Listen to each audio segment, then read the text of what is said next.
Bro, Juanito, this shit's so Juanito, wild. be careful clacking that Bro, keyboard. You gotta hate on my keyboard. All right, I'll pull out the quiet one. Hello, everyone. Welcome to the Three Body Problem. This is episode 44. Very, very busy episode as we return from RSA with all the festivities there. And then you guys are heading out to PivotCon for the festivities over there. For those watching us on YouTube, Juanito is wearing a brand new t-shirt. Describe this shirt, Juan, and why are you wearing this today? It's just got strong Houthi-energy. No, dude, I got this made and like as a joke, and then I was like, well, I can't wear it after all the shit show we were dealing with the past few weeks, and then now I'm like, well, if I don't wear it today, then there's no point anymore. And this is the emojis from the Signalgate group chat, the Hegseth Signalgate group chat with former U.S. National Security Advisor Mike Waltz posting these emojis. And I bring this up strong because America energy, bro. I bring this up because we found out today that it's not really that they're in addition. I don't know. Help me understand there's like an obscure and unofficial version of Signal that is Israeli that they're actually using. Signal, Reuters but published no Signal. Reuters published a photograph, and the guys at 404 Media, if you go to 404media.co, actually published this inadvertent revelation of an obscure and unofficial version of Signal designed to archive messages. This is insane. What are we talking about here? I mean, Costin, you wanna go for it? no, I wanted to say, do you remember when you guys complained about the fact, like, why would you use Signal? Because it loses all the messages, so there's no archival, and the government see? needs to archive everything. And now they're using see? that, and everybody's upset again. We were wrong. This is the we- workaround for no, like you disappearing. don't know. Like I think you don't know for sure they weren't using this even before. Maybe they were using this Signal clone even before, and I'm it was just sure they were. compatible with the with the reporters. I'm sure they were using it before. Yeah. I think you're absolutely right. I don't think they suddenly switched over. That said, like it makes this all the more bizarre, right? Like for folks that don't know, like, okay, just U.S. centrism, right? Like there's a certain amount of like governmental, like there's a legal requirement, not a lawyer, not the person who should be talking to you about this, but like there's a legal requirement to some extent for like archival reasons that like you're supposed to hold all these communications in a way that like they can be checked and held for posterity or whatever. That's what people were complaining about with the Signal thing, because it's basically like, oh, all these elected officials communicating in a way that will not be able to be seen. It turns out that was not the case. In theory, right? Like what we're understanding with this thing is you have these, it's not just a Signal clone. What we're seeing about this company is apparently they just make these apps. Like it's basically like, oh, your boomer, executive dad wants to like use WhatsApp. Don't worry about it. Like we've got a version ourselves that is going to do archiving and it still works. So like you solved one problem, but created an even more concerning one, because frankly, like this is what you had with Wicker before. It's why Wicker was so popular in some circles. They offered this as a homegrown capability for like their enterprise version, quote unquote, or their government version was essentially like you can have these private chats, but like you're going to have some logging essentially, and you're going to be able to check that. These guys did the same shit, but apparently through like an Israeli company that then got bought by an American company, and all of a sudden like everyone's just kind of face palming on the other side going, okay, so is this now, like, even if you say like we trust this Israeli company, or we trust the new owners, or whatever, like there is this bizarreness in that you're continuing to offload things to an infrastructure and a centralized service of some sort that is that much more of like an interesting target, right? Like it's just so bizarre, man. Yeah, and the crazy thing about, we find out this because Reuters snapped a photo of him checking his phone during a cabinet meeting that was live on the air, and the screenshot The showed luck this. on it, dude. The verify pin thing, like it was like the sheer luck of that reporter at that my point is goodness. just fucking fascinating, right? How are you, Costin? I'm good. I was just thinking, like, is this an issue with the software, or is it like an issue with the law? Because if you ask me, the software is not the problem, the law is the problem. And I think that people should be able to talk to each other like sensitive things without it being recorded. Same as like, I don't know, they meet in a hallway or something for a smoke or to tell jokes, and that conversation maybe shouldn't be recorded, even if they talk important things. Or in some kind of gentleman's club in Washington over steak or over a lemonade or whatever you drink in Washington, D.C., which may not be tea or beer. Who knows? So what whiskey. you're saying is when you digitize it, we set a different standard to how this you're conversation. writing it down, right? Like it would be the same as like let's think of it as like if I wrote Costin a letter as like like, hey, versus Costin, meeting like, him at the water cooler, right? Yeah, If you write it on a tissue and like I show it to you and then I throw it away, it's not the same. I don't want to parse terms on like what it means to have like these comms and why you would have them. I do think that this isn't like a personal liberties issue. You're acting as like an elected representative, and frankly, in this particular case, it's not even like we're talking about, hey, like what do they talk about? You know, what is the water cooler talk around? Like you're talking about operations and like military operations, literally like as important as it can get in a timely fashion. It's just strange. But look, more than anything, Cousin, it's most strange because we are spending a fuck ton of money and technical talent in producing secure mechanisms by which these people are supposed to be talking. But and it's a pain in the ass to use, right? This is where convenience trumps everything else.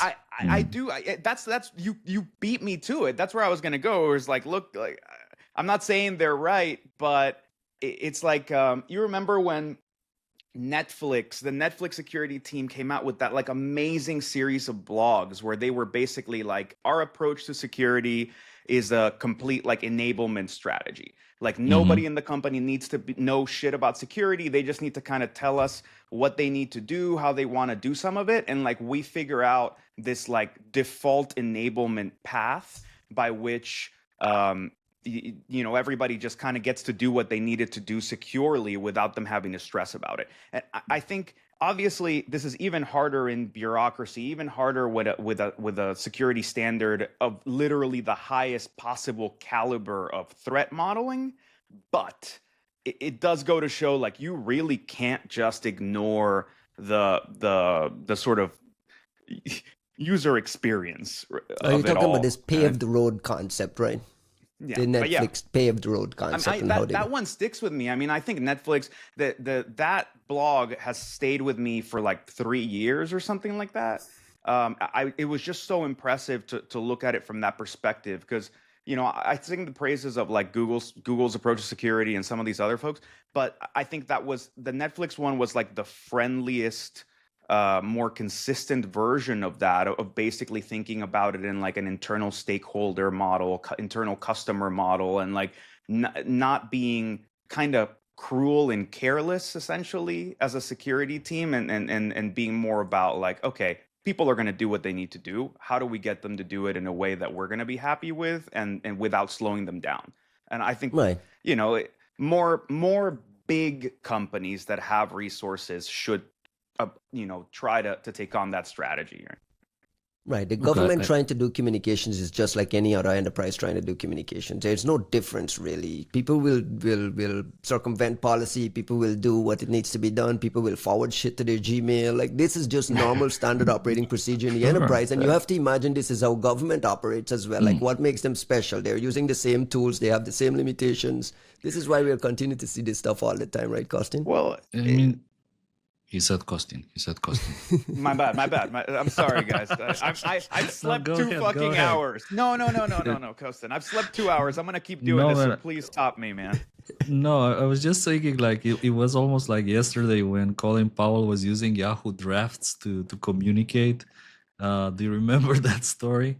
It wasn't Colin Powell. This was Petraeus. This was General Petraeus and his girlfriend. Petraeus and like his So you with never Yahoo sent the mail. Let Drafts, me huh? just back up the Yeah, folks there. He you was know. just drafting a Gmail message, leave it in draft, never sending it. They both had the password to the account, so Awesome. they would just leave messages in the draft folder, which was at the Primo time strategy. brilliant. Like, there's who Primo figured it out? strategy. Who figured it out?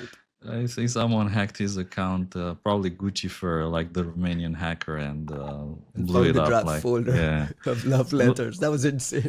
I Anyway, go ahead. don't know. I still think that there should be a way for elected official, whatever people working on sensitive things, to communicate securely about sensitive things without True. it being recorded. I don't know. That's my Go opinion. to a fucking skiff.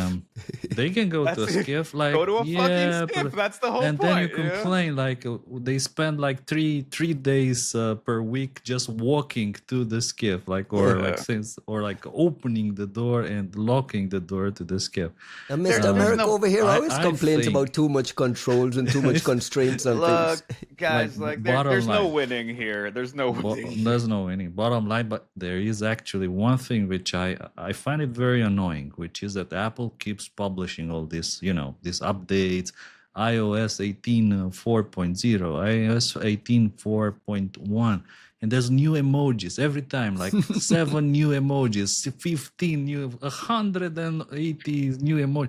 And there isn't like, they should make just an emoji with the fist, the flag, and the fire, just one emoji. So you don't have to type it like every time Well, I want to type this, I have to like type I it have like. an auto replacement, and I did this when the story came out, where like if you type No. Houthis on my phone, It it just like automatically replaces it. with And that? I didn't realize Oh, that shit was God. gonna be synced across all my devices. So it's not like I need to talk about the Houthis too often, but every once in a while I'm like, oh, You the know, Houthis, and This boom, is it's how just like. hieroglyphs were invented, probably. Like, I look where we are following in some great trajectory. It's like what was it, Eliade? The notion of like the myth of the eternal return. All of history Yeah. is just this sort of like Eliade. cyclical return to the same concepts, right? someone Speaking studying of- Romanian classics. Speaking of Romanian classics and things going in cycles, tomorrow is your election, Costin. Yes. We are back. It's Your round election 3. has been a theme on this podcast in the past. We got the cancellation and annulling of the last election, all the interference news around Russia, and all the attribution around social media and disinformation on TikTok. Tomorrow you vote again. What's the mood like? Give the folks a quick update on where things are. Look, it's been a crazy week. May the 1st is a holiday. I don't know if it's also a holiday in the States. Is it? It's Labor Day. It's kind Labor of, Day. I think we celebrate by working. we By celebrate working, it by huh? going to work. Got correct? it. So You here freeloading Europeans.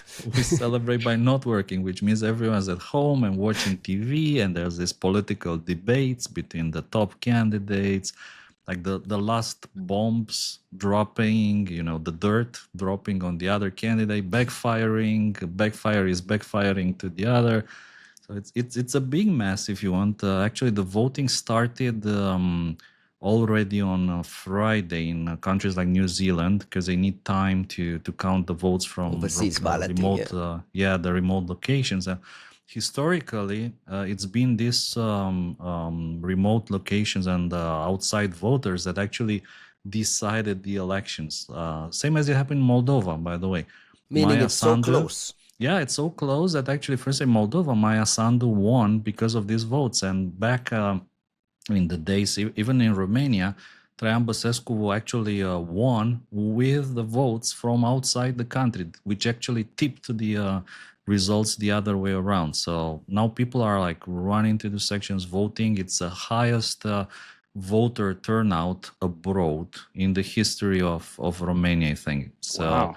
everyone is like very tense. People are voting. There's Can we vote? all sorts. You guys, if you have you need the Romanian ID and the passport to vote, I think. So if you have those, you can.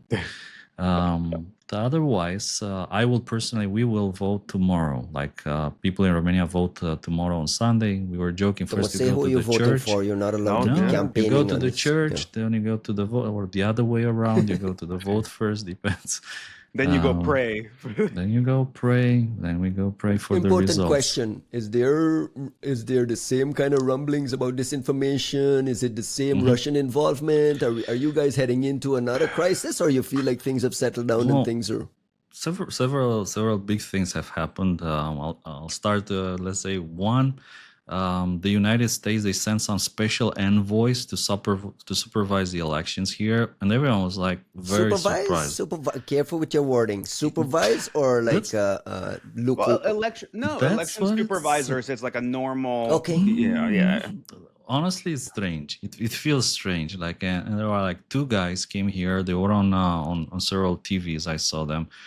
One of them is a Romanian. Observers, I think, is a better word, guys. Not supervision. Supervision suggests Observers. Let's say observers. You're absolutely correct. Yeah, I know. It feels like supervision. I don't I feel know. like I'm fact checking. Costin, it feels like supervision to you. Go ahead. Yeah, like everyone's like, what? One, two. Number two, Romania was supposed to join this visa waiver program. Yes, you mentioned It that on was the last episode. postponed. Yeah, it was postponed for unclear reasons, but most people speculate it was because of the annulment of the elections, that, it's no longer a democracy, there's questions, there's issues, and now just to make it clear, because the Prime Minister of Romania said like, it's just a delay, guys, chillax, we're gonna get it fixed. And But now they announced an actual revocation, right? they It's been announced revoked. like, yeah, it's over, guys. Like, no, there won't be any visa waiver program for Romania because of security reasons. It's over. It's canceled. And people are Because calling of for Costin. because of me. Because of calling- Costin directly. Yeah, they're calling for the prime minister to step down, like a big fail and things like that. But some people say, wow, this is elections interference, because they are like sending a message that they are unhappy with the current government, and it's a message to the people: be careful who you vote for. If you vote for the candidate of the same government, We of the might same reinstate system, it. no, if you vote for the same candidate of the government, nothing will happen. Like, bye-bye to the visa No waiver. Disney World for you. What if you vote for the guy with the make Romania great again? Who knows? Maybe it's coming back. Interesting.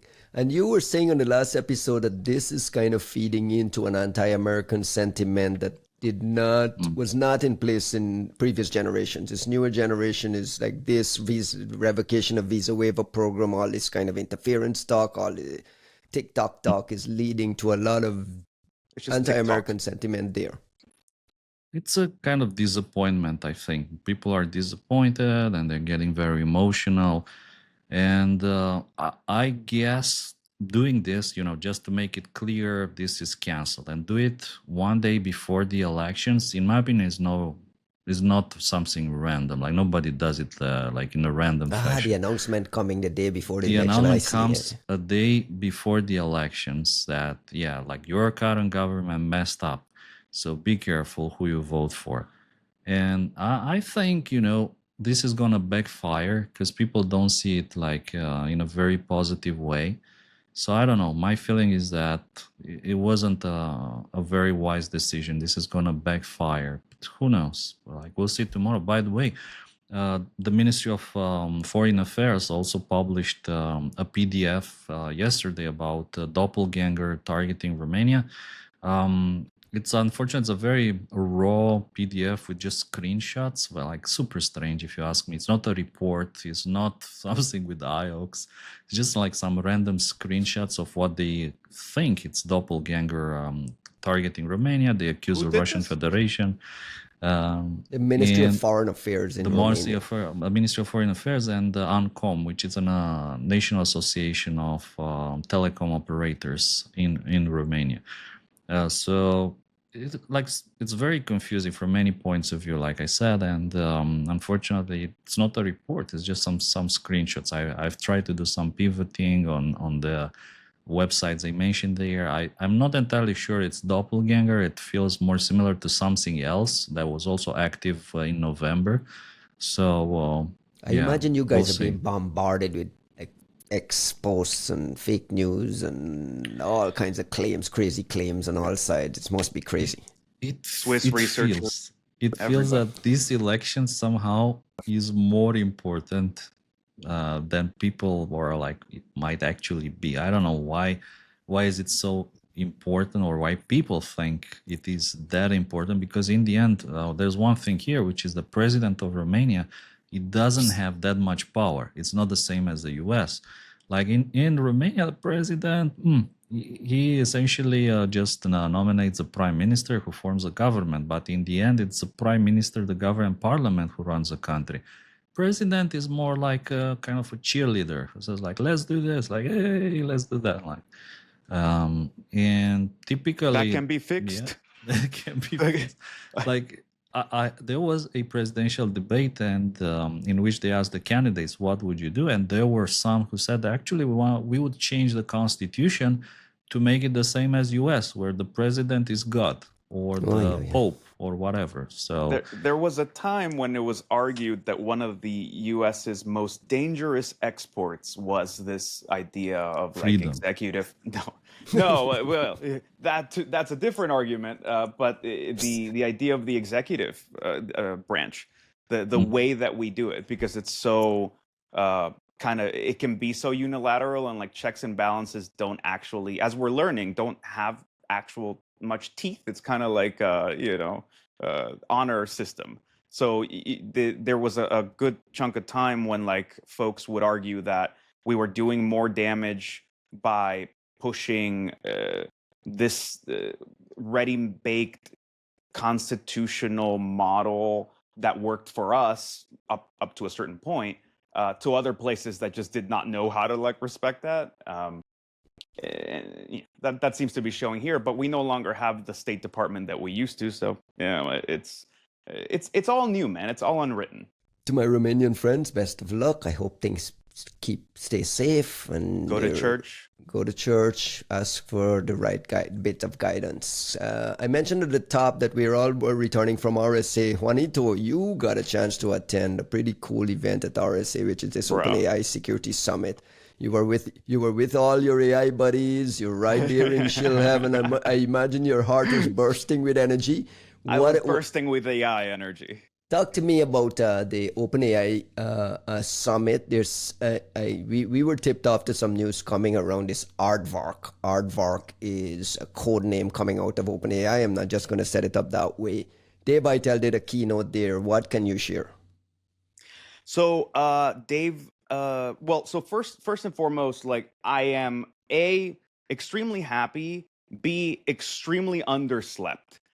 You didn't ask me, you didn't do the customary, hey, how are you doing? So I didn't get to preface this with like, I flew on Wednesday to get to avoid the shit show that is RSA. Well, I'll talk a little bit about that shit show in a minute. God, fuck that.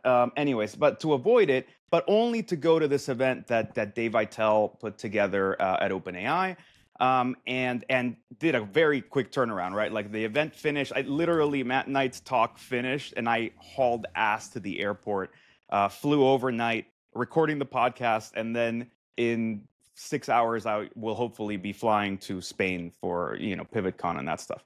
So I am very underslept, which means that I tend to speak over Costin. So I'm trying to mute myself.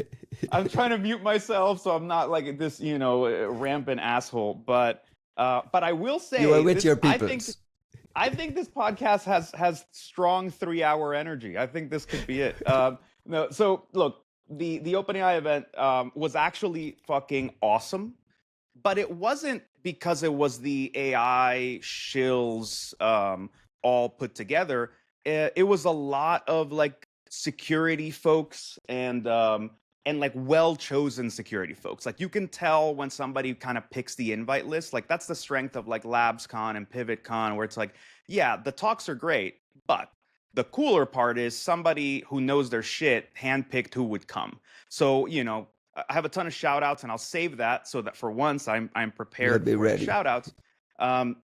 But really notable things, right? Alexei Bulazel from the NSC came and did a Q&A privately, sort of at the very beginning, which was actually really cool. What do you mean by privately? Well, Because I have you know, questions. well, so I'll say that I will Was it off the echo record? Like I Bulazel's session was off the record, or are you just uncomfortable talking about it? Because he was well, quoted from RSA making some points.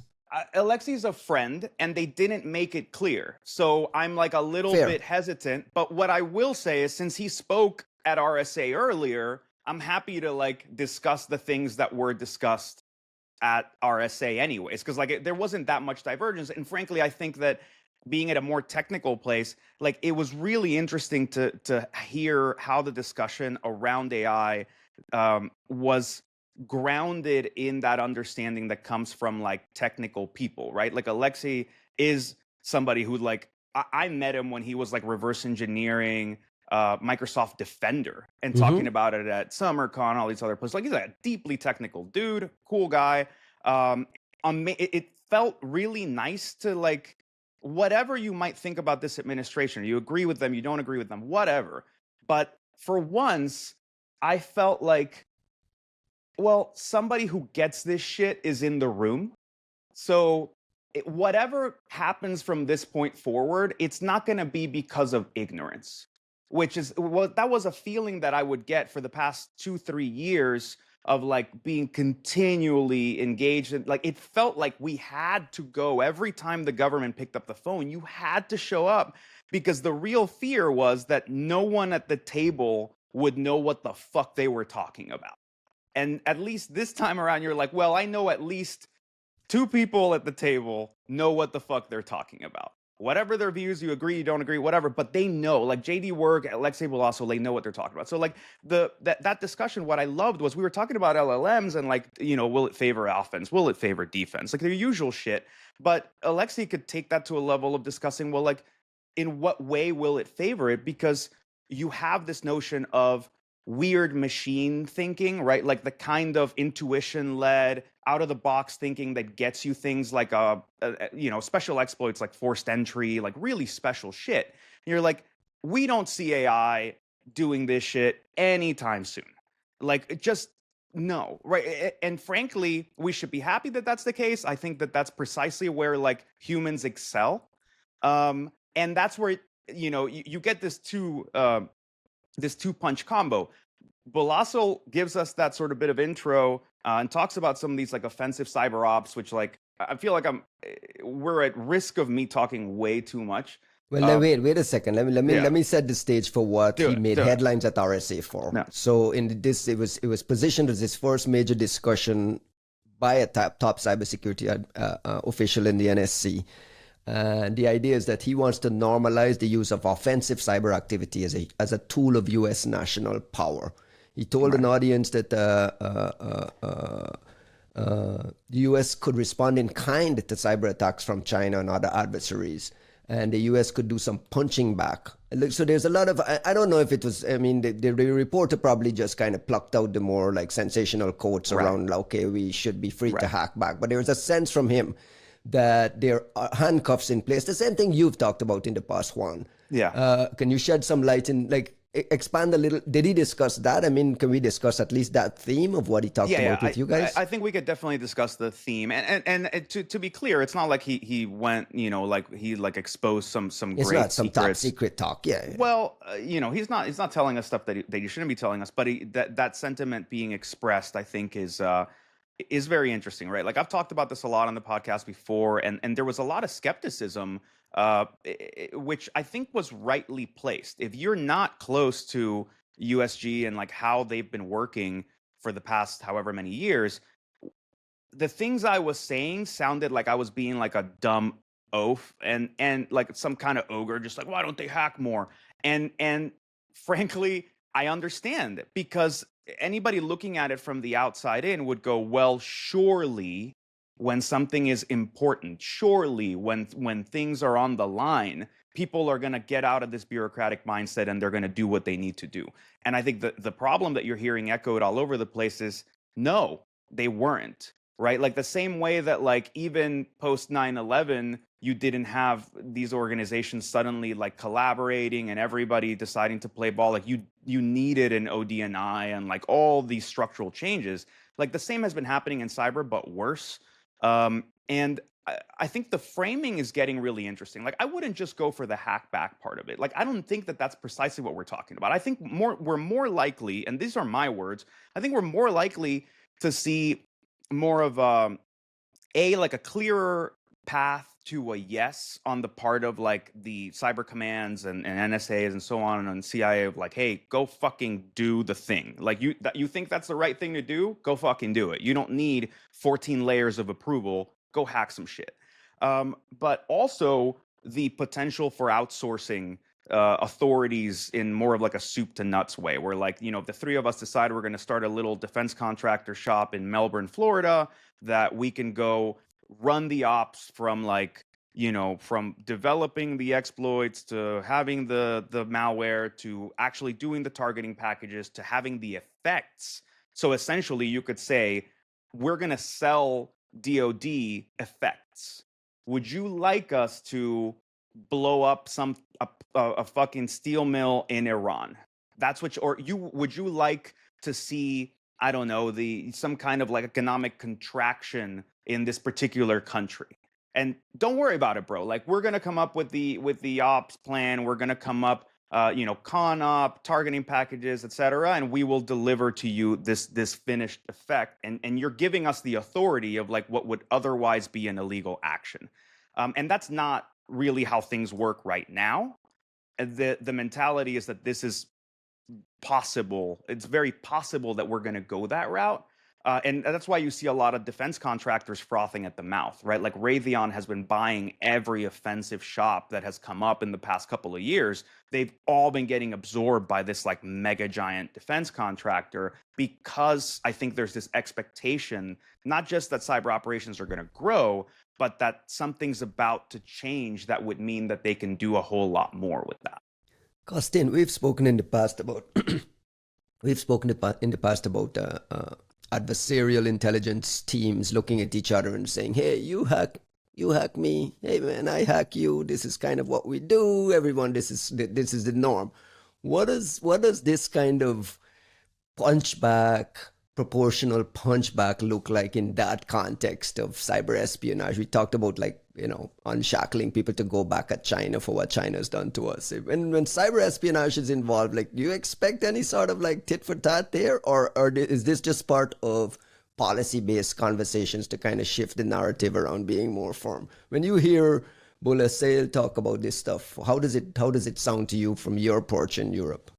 Well, I mean, first of all, one of the questions I was just thinking to myself, I mean, people can say a lot of things, but how likely is it that those will actually turn into reality and the US will start normalizing the use of offensive cyber activity?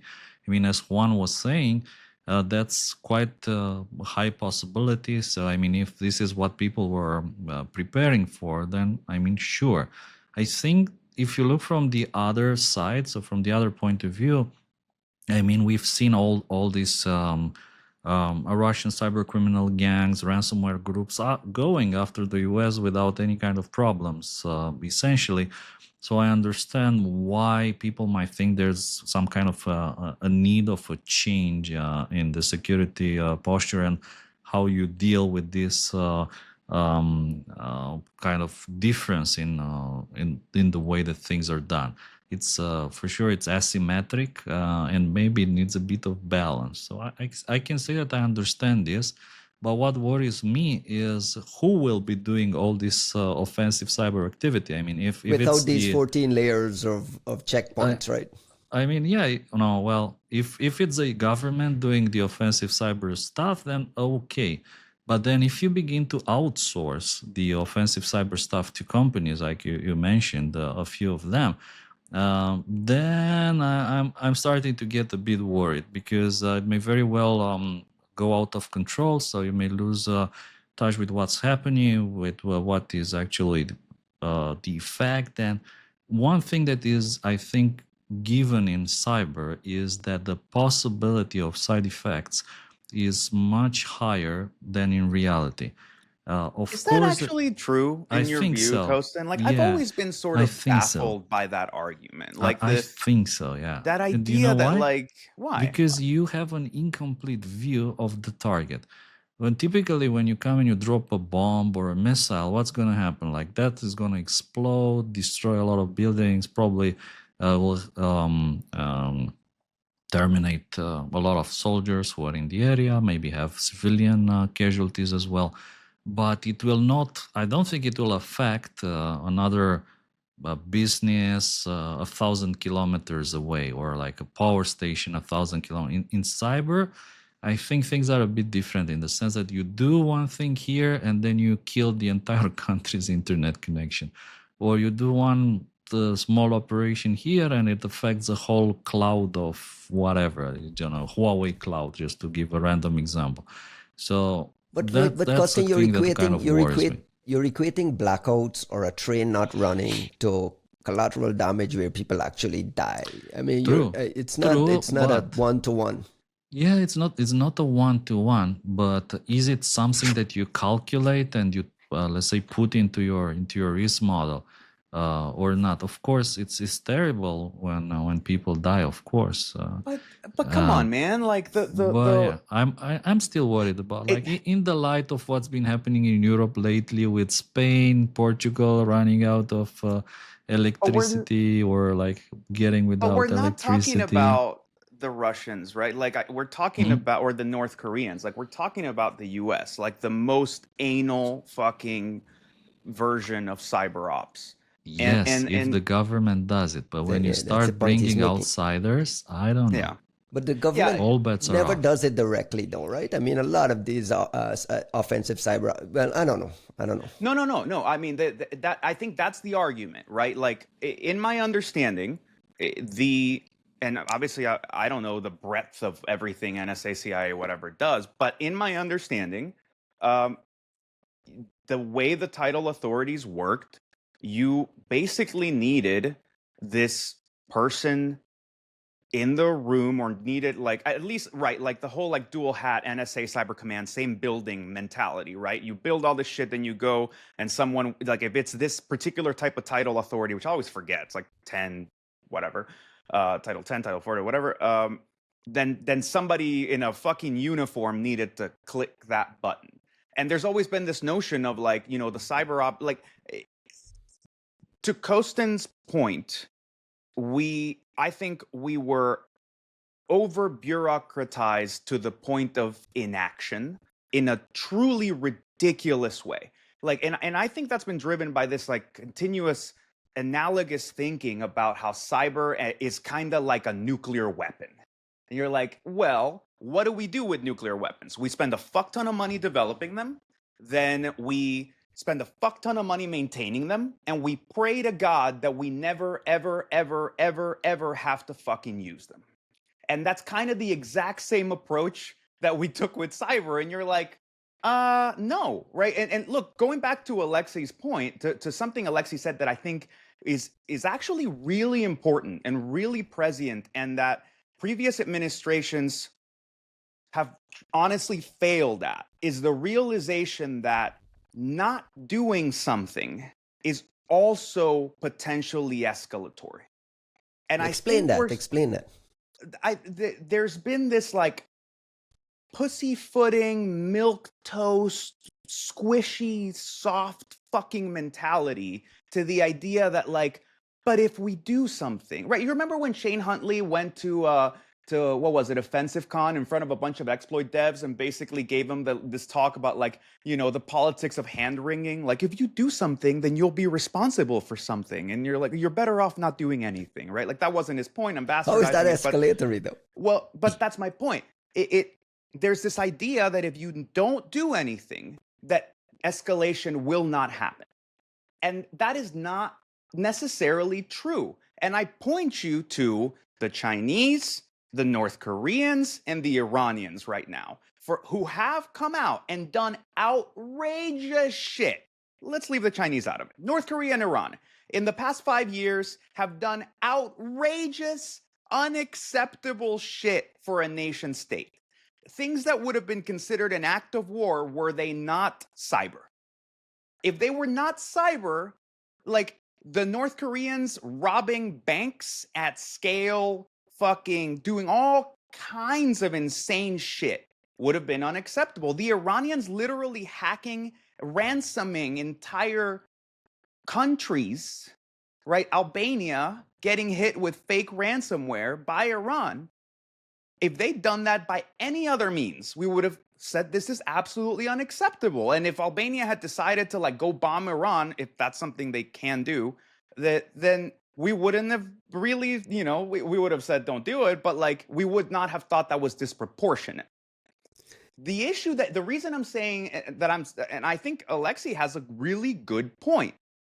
The fact that we didn't do anything has actually motivated this notion that it's perfectly okay for you to do this. It is that if escalation is the idea that you're gonna do something that is gonna motivate the adversary to do more or to do worse, then the way we have treated these massive cyber attacks by doing jack shit. What is the something though? This is the part that I'm missing. What is the something that happens? Like I can understand, or let me ask this. Do you separate ransomware actors, financially motivated ransomware actors hitting hospitals and doing the kind of the shit that you talk about, like just things that we wouldn't accept normally?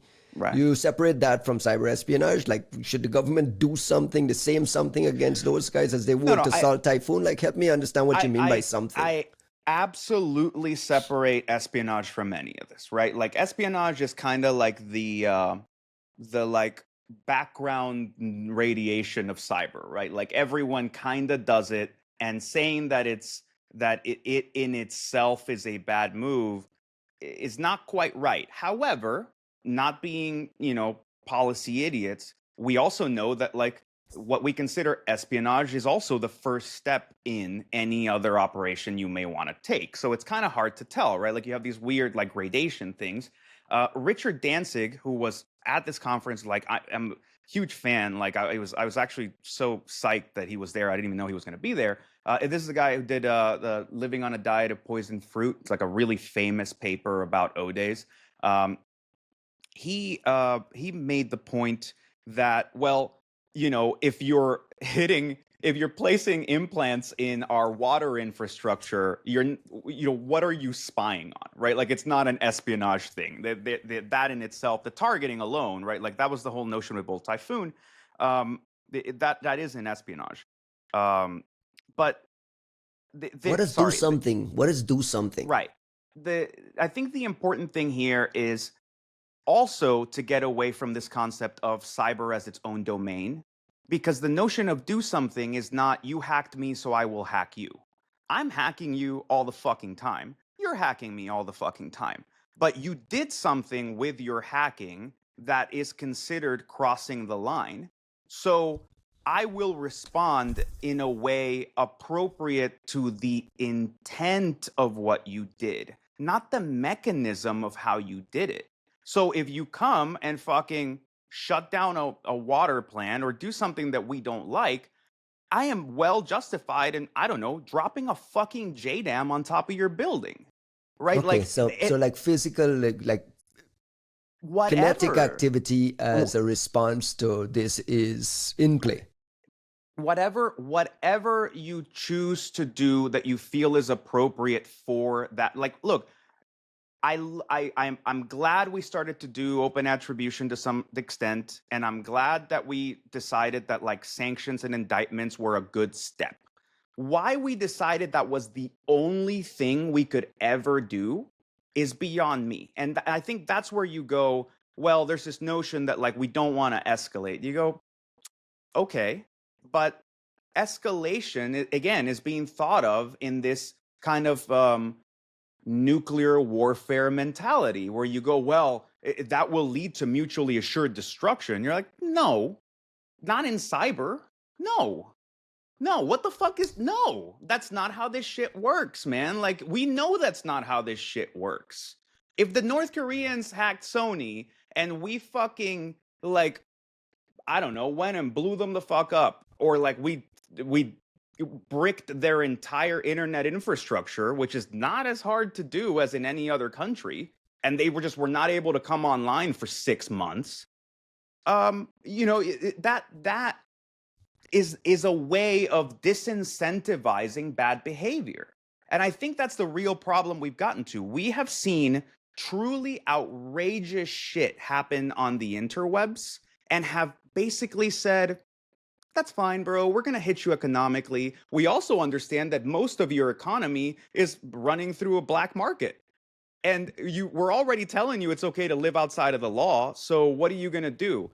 I don't know. Maybe Costin, decide does that the juice is worth the ring squeeze? true to you that the Americans are handcuffed and don't do anything at all? I mean, I don't know. I don't agree with this point of view, and I do actually wonder what happens when you shut down the internet in North Korea. Okay, so they restore it in 2 days later, and they do the same in the States, and they shut down the internet are you for able the to whole absorb 2 days? Yes. for the Bro, whole state of New York. I don't know. Costin, And if the people North were like, "Oh my Koreans, god!"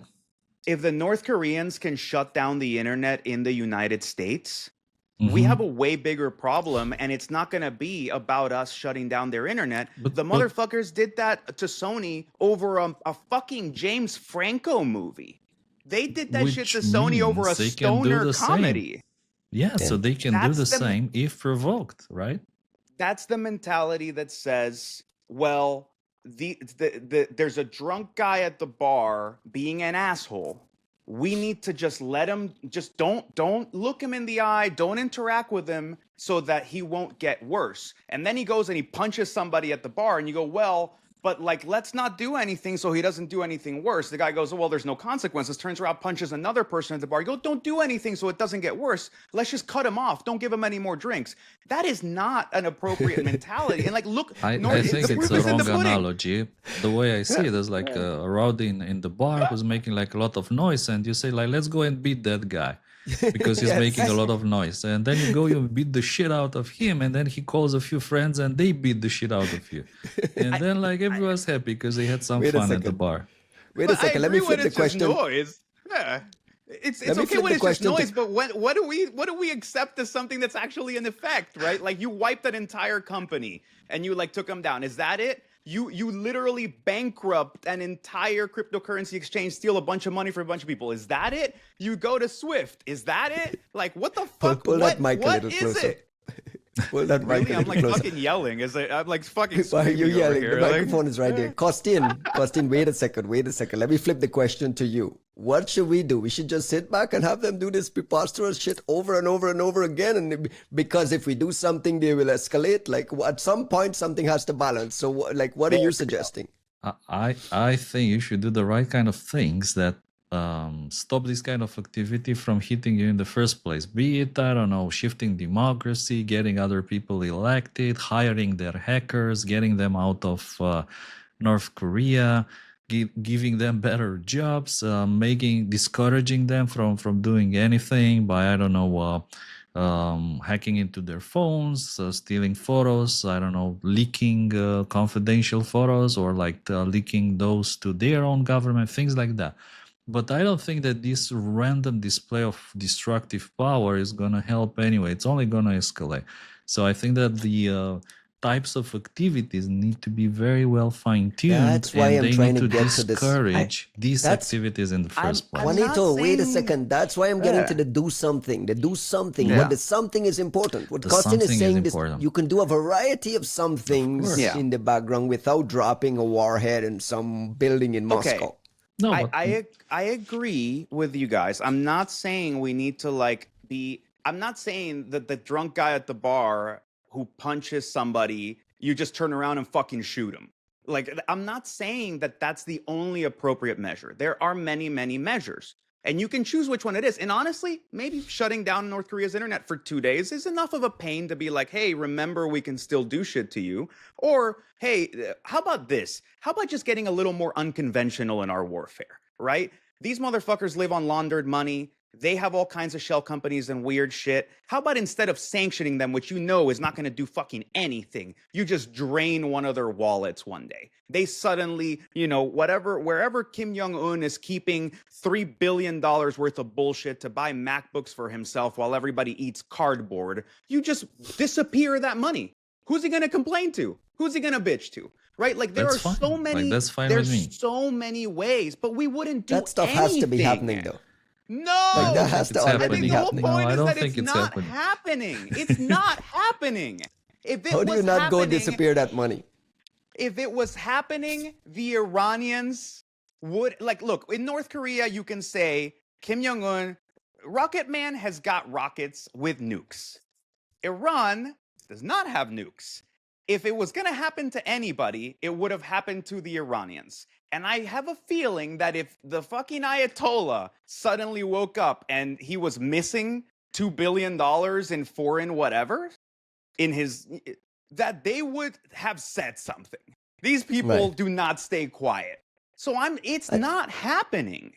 And just on this escalation argument, we've seen Iran do some things we've seen Israel do things in Iran on the kinetic side that hasn't really seen that kind of blowback. So in fairness, it's like, Dude, I don't know. Israel is showing us the reality of it. Israel, sorry, let me pause. Don't yell. Just pull the microphone closer. No, I think I am going to yell, so I Okay, should good. put the microphone further. I think let's think about this more realistically. Someone thinks it's absolutely appropriate to shut down all of the gas stations in Iran. Mhm. Someone thinks it's appropriate to literally melt down a steel mill on video and put it up on Twitter in Iran. They have not only thought it's appropriate, whomever they are, but they're showing us that you can punch these people in the mouth from time to time in a really public way, and they're still not going to escalate. They're not going to retaliate, because the truth of this is that cyber is not equivalent to a nuke. Cyber is, in many ways, in the way that it's being used in this capability, is kind of cheeky sabotage. It's all about this like gray zone type operations. They're a little more bellicose than just making a statement on television, but it's not quite like they flew a plane and dropped a bomb. So it's you're living in that gray zone in the middle, the way like someone like Lucas Kello would have argued about it. But like, why that is what lets the Iranians and North Koreans do whatever the flying fuck they want in cyber. And what we're basically saying is, let's make sure we don't want to piss them off. You're like, why? We're far greater military powers. What's been the point of all this buildup? We keep unleashing all this like military might in the wrong places because we get bored. You go, oh, what's Vietnam up to, right? Like, but when it does come to people who are just like living completely outside of the global order and doing whatever the fuck they want, then we're like, oh no, let's not. You're like, what the fuck, man? Based on Alexei giving notice at RSA that things are going to change, or at least at that level, there's a policy mindset around unshackling the handcuffs. Are we expected to see things happening within, say, the next year? Like, what do you think? What do you think this means, Costin, in real, like, actual events happening on the ground? Well, again, this was one of my questions. How much of this is just talk and how much is how things will be from now on? But I guess that if time has come for a new way of approaching these things and doing more offensive stuff, more computer network attacked versus computer network exploitation, I would say that you need to do this in a manner that allows you to gradually increase the volume and see what is too much and what is too little. So probably it can start with smaller things like interference, I don't know, into elections, kind of fake news propaganda. But not here, like there, obviously. that might, let's say, have some kind of an effect on people voting, and then you can like increase this into more, let's say, tangible things. Yeah, of Play the course, the long kind of game. You're saying play the long game. I Let me say get. I say gradually increase things. Don't drop the nuclear bomb. Don't drop the hydrogen bomb the minute one. Leave it I for see the that you last went for moment. I see that you went for hydrogen. I see that you went for hydrogen instead of nuclear, like of just saying I nuclear. don't have a bigger one. Well, but that's my point. I actually disagree there, and it's frankly because I think the U.S. has. Look, I love this country. I first generation American. I genuinely love this country, but it is sad to see the greatest cyber power on earth literally sitting on its fucking hands, not doing shit with a whole realm of capabilities that it has access to. And part of that argument Yeah, has but been Juan, you went from dropping like I mean I'm trying to but understand well what we can no expect. hear me out hear me out on this one. I'm not just trying to be like jingoistic or ridiculous. Actually, all these fucking academics have been talking nonstop about deterrence in cyber. The way deterrence works is I give you a credible idea that I have a bigger stick and I am fucking willing to use it if you don't chill the fuck out. And what America has done is say, oh, we have the biggest stick. Surely people are gonna think about that if you know, before they do something. And you go, why? You've never fucking used it. You've never used it. Even your, Eh, I'm sorry, I don't but know about that. even Stuxnet, even the wonderful world of Stuxnet, it was not the nuke. It was the subtle sabotage. It was the slight, let me slow you down a little bit. They didn't fucking just break everything and go, oh, you're back to the Stone Age. Peace, bro. Like they could have. We hear that they could have done it, but they didn't. And my point here to Costin's statement earlier is like, I actually think that with cyber, which is not like dropping a bomb, it's not clear that this is where things came from, right? Like look at Spain and Portugal right now, right? You have this power outage, and we're all sitting around going, was it cyber? Was it not? It could have been cyber, could have not been cyber, right? Like when you want to talk about having the biggest stick, the biggest bomb, and you want people to think about that before they step out of line, you have to drop a couple so people know you're fucking willing to do it. Maybe not your biggest one. You drop a you drop a normal nuke on some civilian populations in a kind of unfortunate, historically frowned upon way, but you do that in Japan, pretending it's for the Germans in the hopes that the Russians will chill the fuck out.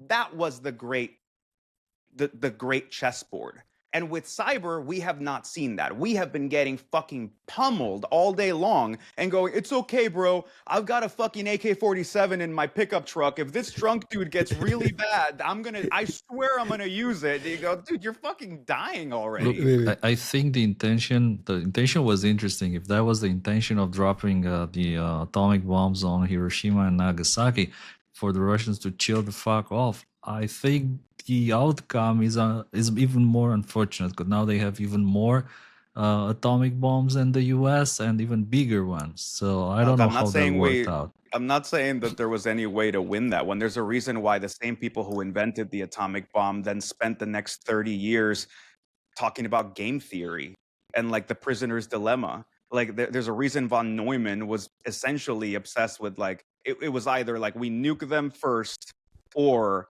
we're going to spend the rest of this time thinking about like defection strategies, because there's no longer a clean way to do it. I just want an answer to my question very quickly. Is What was your this question? is this a lot of talk, or are we gonna see some actual effects happening? And what does that look like in your mind, Juanito? If we start, let's say we start small, we start tiny. What difference do you want? What do you like? What are you asking for? We're not gonna drop atomic bombs. We're just like rattling on nonsense there. But like, what do you think we'll actually see?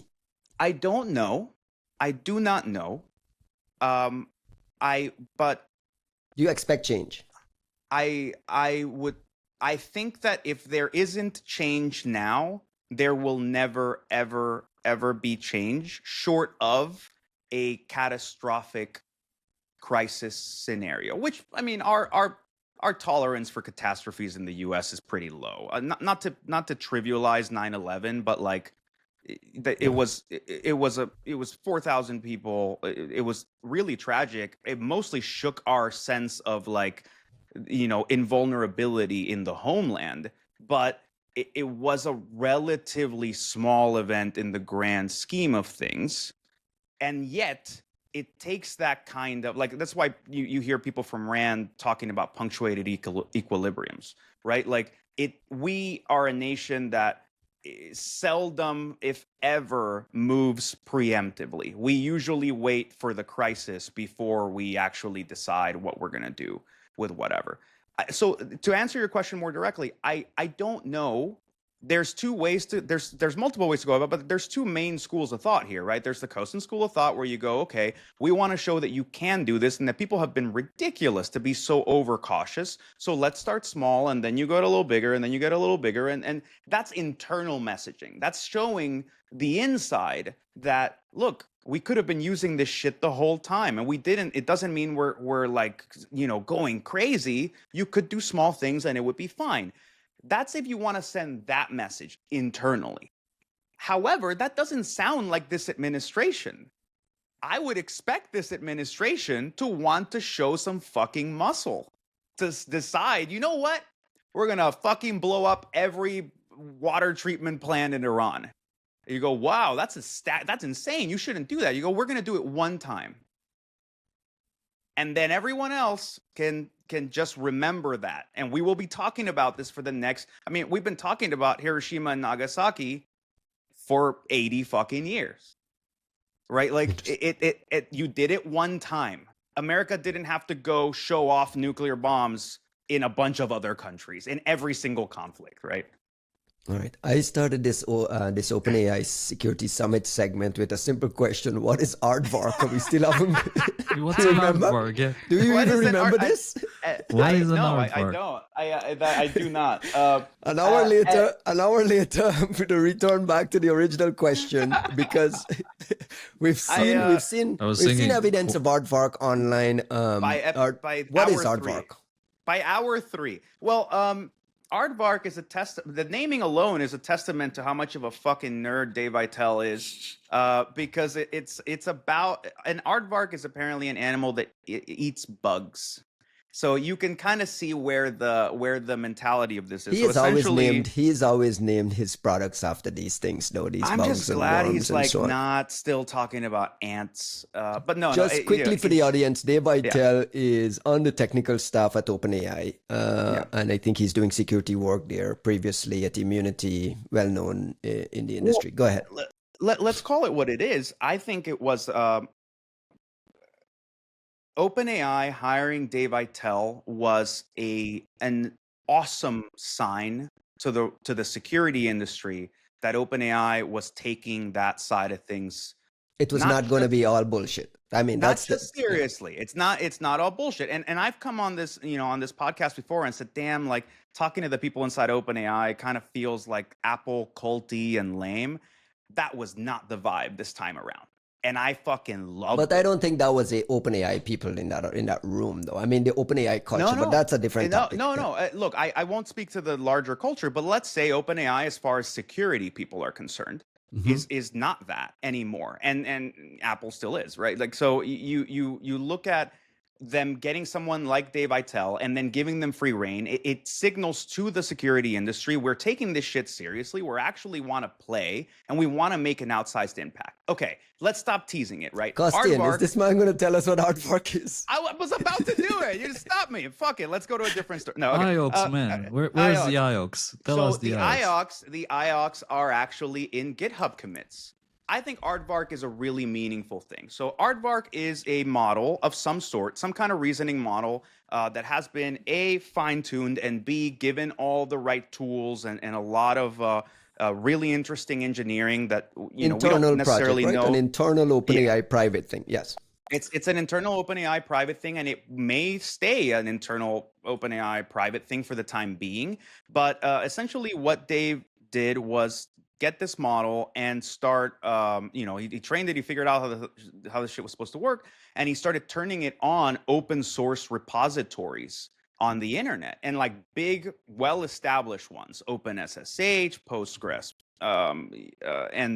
what else did he mention?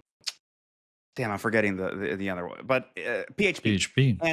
And this thing is going through these well-established code bases, and it was actually finding bugs that then Dave and folks were validating and then sending the reports in. So we started to get some semblance of where this was going a few weeks back when we start to see screenshots of like commits for fixes that go reported by OpenAI's security team, reported by, so one of them actually said reported by Aardvark. Aardvark, we were like, that's where I first saw it. A couple of people who were paying close attention were like Mike Hom was like, yo, what the fuck just happened, right? Like there's people who know this space well enough who are like, some shit just went down. And frankly, some shit just went down. Like this is a meaningful moment.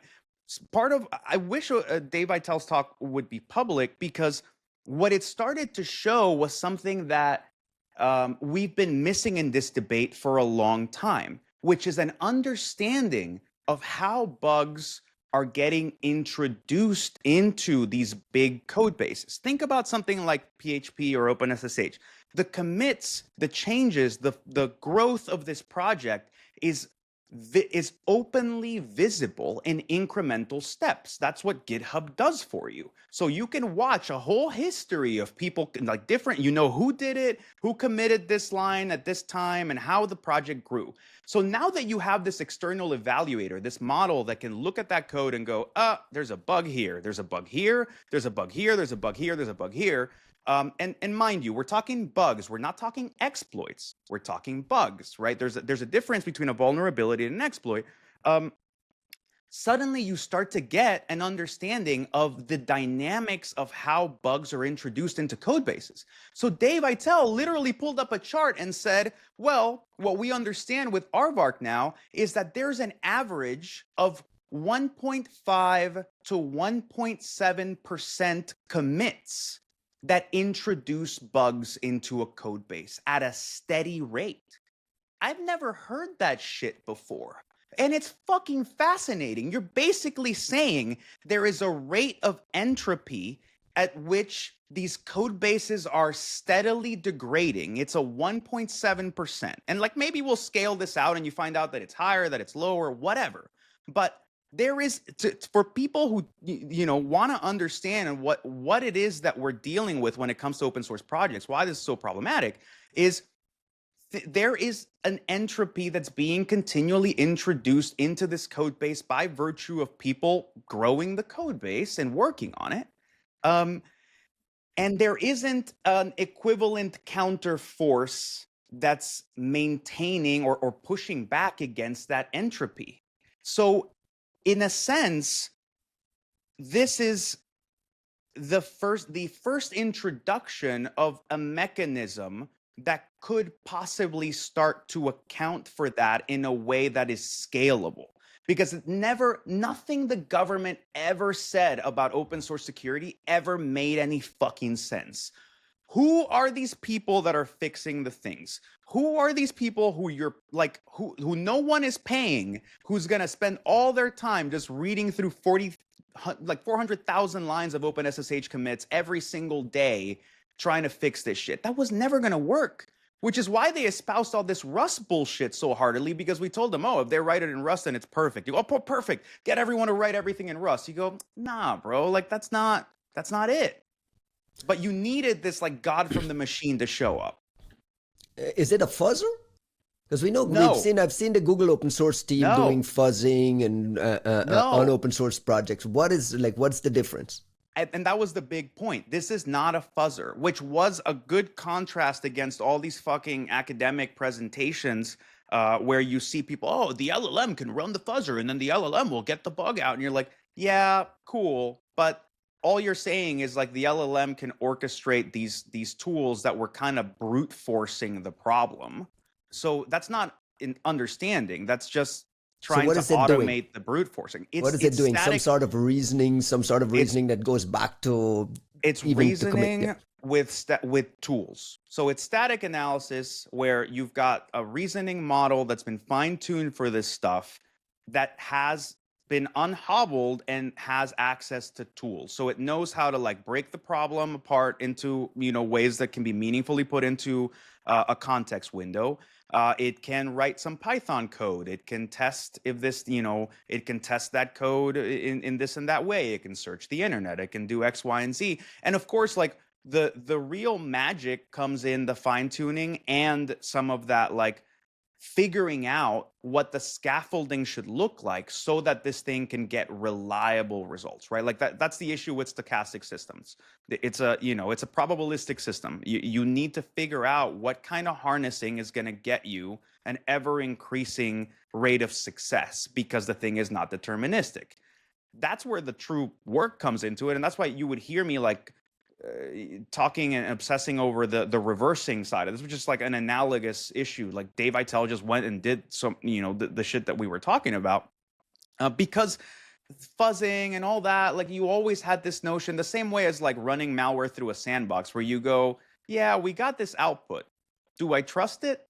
I don't know, because I don't know if like the malware ran, if it had anti-VM stuff that we didn't figure out, if it was waiting for a specific date, if it would check if it needed an IP, if it wanted to see if you were on a Russian system in order to unlock all of its capabilities. And like I think only one sandbox I've ever heard of, Joe Sandbox, was the one that like would try to like sort of force these control flow in like different ways so that you would get that sense of certainty. But essentially, that's what comes with not doing static analysis. Dynamic analysis is a bit easier, but you have this uncertainty that you don't actually understand the code base. You don't actually understand everything that could happen. You just kind of rammed it through and you go, okay, I've got a more or less understanding of what's going on. Like I can work with this. It's a functional thing, but it's not an understanding of the code base. Static analysis, it's like the Agosha school of reversing. Like the only way you're going to do it is, you get smacked with a ruler if you pull out the debugger, and you gotta just go through IDA.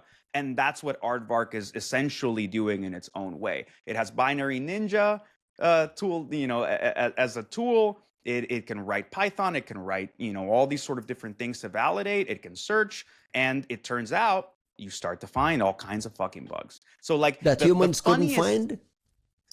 I think the issue here is, this is what I'm trying to figure out. Is this automating and removing how many humans in the loop, and how many humans are still involved with the validation on the back end?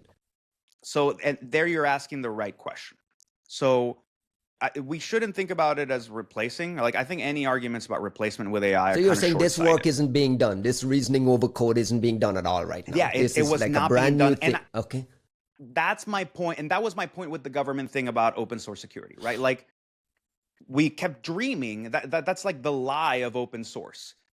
There are all these, there's this crowd of magical people who are all crowdsourcing, revising of a giant code base. Like we're all splitting it among 400,000 people. Everybody reviewed the code base. In reality, nobody reviewed the fucking code base.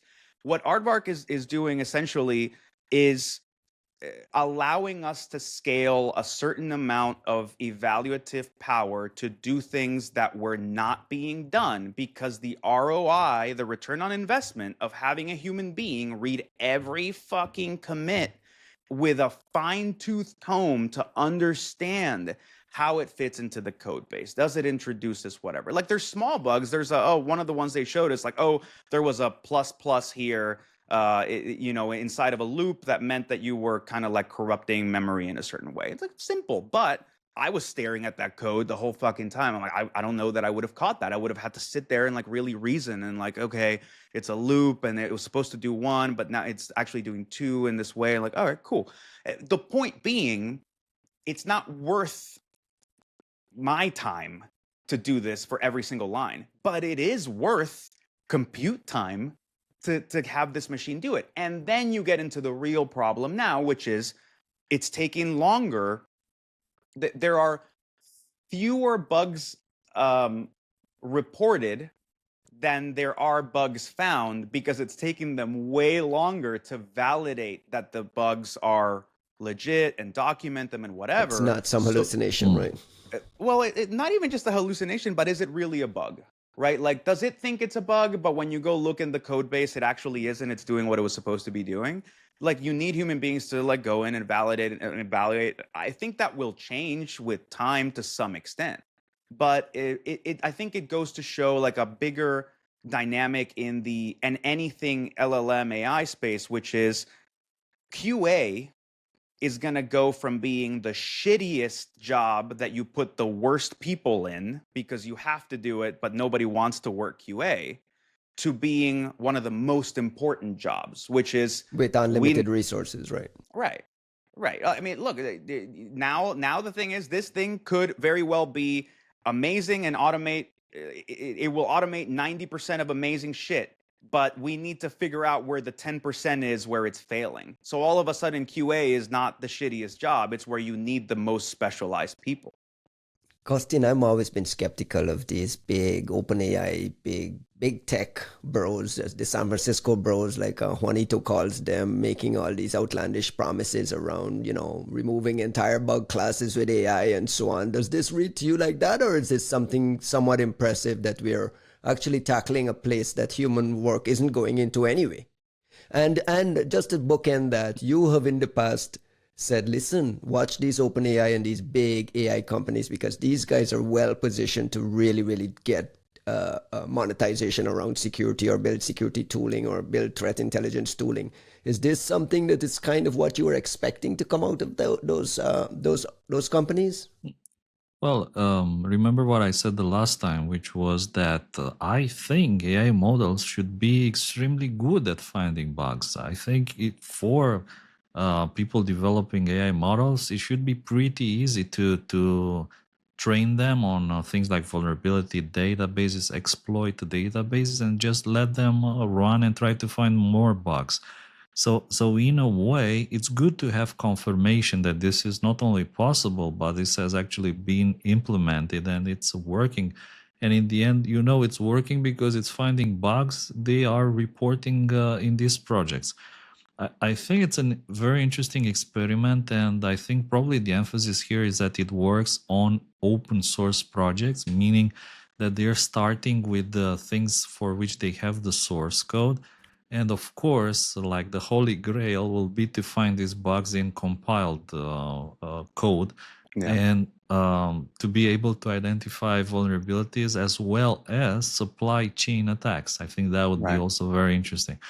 Now, of course, that I have a lot of questions for Juan, and I think it would have been probably amazing to be at that talk. So, like for instance, one of them would be, what are they planning? Let's say that they're starting to find hundreds of these bugs. Let they solve the problem of confirming the exploitability. They get another model which becomes very good at developing the exploit, so weaponizing the code. And then you have both the gun and the bullets, so like you just need to put them together. The question, what do you do with it? My do question you sell is, them? Do you report them to vendors for free, like all of them? So what do you do? How you do read my mind. How do you make money?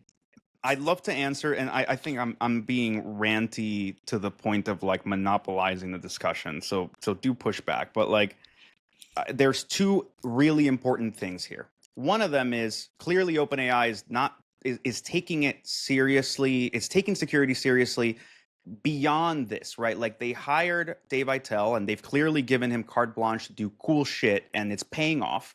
But they're going further into it. What was announced at the very end of the whole thing was you buried the lady? Dude, I've got so much. I just like I would be lecturing for 2.5 fucking. I took notes so that I wouldn't forget, you guys. I came prepared for one time. I came prepared. I always interrupt you when you're about to drop the bomb. Go ahead. I know, which is why like I'm just not gonna. No, at the very you use end the of glasses to record everything. Yeah, I was transcribing a lot of shit too, just to not forget. But like, it's mostly just me talking. Anyways, come on. Matt Knight, who is their CISO and is like a legit security dude who's been around like for a while doing cool shit. announced that that was his last day as CISO at OpenAI. And we were all, you had like 30 seconds of like, oh my God, is he leaving? And you go, no, he's transitioning to a technical role again to focus on security. So you're literally shifting someone from your C-suite, which I think is a strong endorsement of saying, hey, we were willing to do it with, we were willing to invest and bring Dave, and clearly it's working well. So now like, let's index further. So I think there's two ways to take that, which is, I think as a vendor in the security space, your ears better be perking up because the dynamics are about to change. They've already changed and they're going to change further, which I think is really interesting. To be honest, in an industry defined by failure, I will take categorical change, even if it means discomfort. There's another thing that I thought was, my mind went exactly or similarly to where Costin's went. We actually had a surprise drop in from Sam Altman himself. The Twink Lord himself showed up. Oh, wow. It was fucking cool. Did you get your selfie? No. I had to. I kept my fanboying to myself. But no, Sam showed up, and it was awesome because it wasn't. He didn't show up to do canned remarks or give us some bullshit talk and run out of the room. It was just 30 minutes of Q&A. Like just literally walked in, microphone. What do you guys want to talk about? And I asked the question. Well, you now have this thing. When we crafted the Biden, when we were helping. Let me not over aggrandize our role as a community. When we were helping with the Biden cyber strategy, the big focus of the Biden cyber strategy was we need to shift the incentives because the dynamics in the space right now are incentivizing bad shit to happen, including all of this reliance on open source code that nobody has an incentive to maintain, nobody cares about fixing, and so on. So I asked Sam, like, okay, you just fucking blew it out of the water with a certain level of capability that you can now scale up to start to fix, to start to push back against this steady rate of entropy that's being introduced into the code that everybody needs. Are you going to take it as a humanitarian effort to essentially spin up those fucking GPUs and start going through all open source projects, essentially because that's what open source, that's what OpenAI is going to do. That's one of the benefits to humanity, right? Like to the extent that it still has some nonprofit mentality and they want to support, you're telling me you got this thing. You can sell it, sure, and you should sell it to whomever, but there's the other side of this, which is just the supporting of like the ecosystem. And like companies like Google and Meta and Microsoft have been supporting open source to some extent in their own way. But OpenAI is in a position to do something that none of them could have ever done before, which is to go, we've got all these GPUs sitting in the back doing jack shit right now. Put them to scan all of whatever open source project we all rely on and come out with a full security audit at a rolling, constant basis. So you're asking the man for charity, basically. Yeah, absolutely. And his answer was that they were going to think about it. No, I think Costin, I want to go back to the question Costin asked you, because you're saying about finding these bugs. Costin extrapolated into exploiting these bugs, building a model to do the full exploit. Right. For whom? Right? Where do these bugs and exploits go? I think the question is more, I would rather tackle this question along the lines of the Luta security mentality, the Katie Masuris school of thought, which is, I'm not worried about the exploits. Honestly, I'm not worried about the exploits. I am worried. Nobody cares about bugs. No. But that's the point. I'm not worried about the exploits. I am interested in suddenly developing an understanding of the introduction of bugs at scale and how they result in big exploits, right? Like we're talking, if you tell me like all these little bugs just keep getting introduced little by little into the code base, then how many of the exploits we have seen were the result of somebody making a big categorical fuck up versus something a bunch systemic, of little a systemic bugs. problem, right? Exactly. Like this Durkheim enemy style mentality of like, this is just a statistical certainty that it's going to continue to be introduced into any code base. I'm really fascinated by that. And then like, yeah, I am asking for charity to some degree, but I think it's almost like it comes great power, great responsibility, right? Like the reason we've been bitching about like the amount of power and compute, whatever that Google has, Microsoft has, or like the amount of IOCs telemetry that Microsoft has, and like, you know, you're not sharing, you're not helping. It's because what these companies do publicly looks paltry compared to the capabilities that they have. And when you see a small company that comes out with some really cool security thing, you go, awesome, bro, well fucking done, thank you. When you see Google Tag come out with something of the same scale, you go, the fuck are you doing? And it's not because you like it's an unfair thing. It's because you say, hey, you guys have planet scale capability. You should be giving us something truly revolutionary.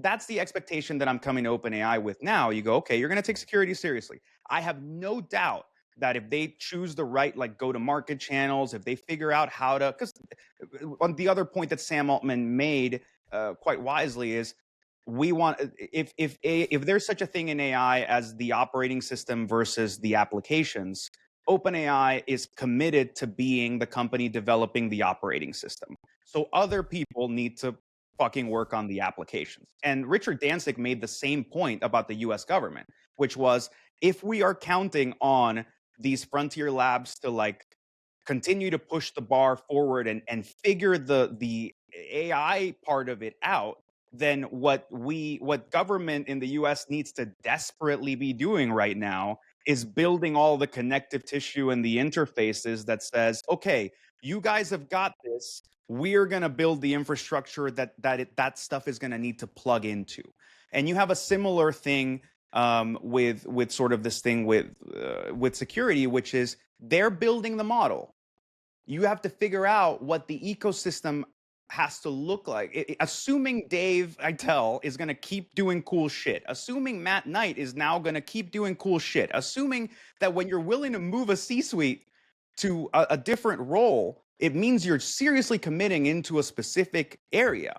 Then let's assume that OpenAI is like, I'm not saying they're going to AGI this shit, but let's assume this Aardvark is just the beginning. It's only going to get better from here.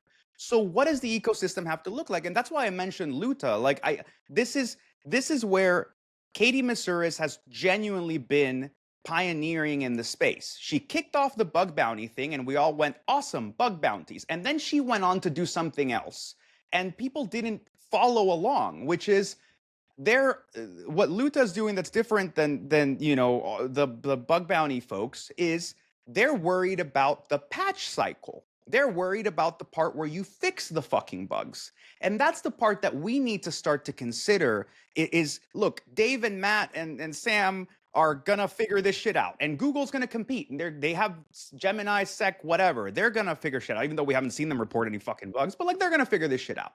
So if those dudes are handling the model part of it, what do we need to do to channel Katie Masuris and say, how the fuck are we gonna fix thousands of reports and like validate and make sure that the fact that we now have an awareness of these bugs is somehow going to translate into having more robust code and a more robust open source stack by virtue of that knowledge, right? Like just because you know about the bug doesn't mean that everything gets fixed. Aardvark is actually pushing the patch, but you need to validate it. You need to somebody who understands. That's where you see that QA flip, right? It's no longer, oh, it's a waste of time for somebody to go read this shit every commit and look for a bug. Now the QA is the really important part. We now have an automated bug pipeline. We need the person who really understands OpenSSH as a code base to sit there and go, yeah, this is a good patch. Yeah, this is a good patch. No, this is not. You're wrong here, right? Like you need that part. And that's the part that the security industry needs to start fucking focusing on is let's assume these dudes are going to keep advancing that line. How are we going to actually reap the benefits of what they're doing? If Sam were to take the bait, if Sam Altman goes, yeah, fuck it. I am willing to invest into this. It's going to make, the world better. This is the way that OpenAI is going to give back to the tech community for everything that it does. Cool. We now have an infinite fucking pipeline of bugs. How the fuck are we going to fix all this shit? Are we running a risk of like flooding vendors with reports as well? If this thing works as advertised and we're slamming vendors with reports coming out of an LLMs with no rest and no human in the loop?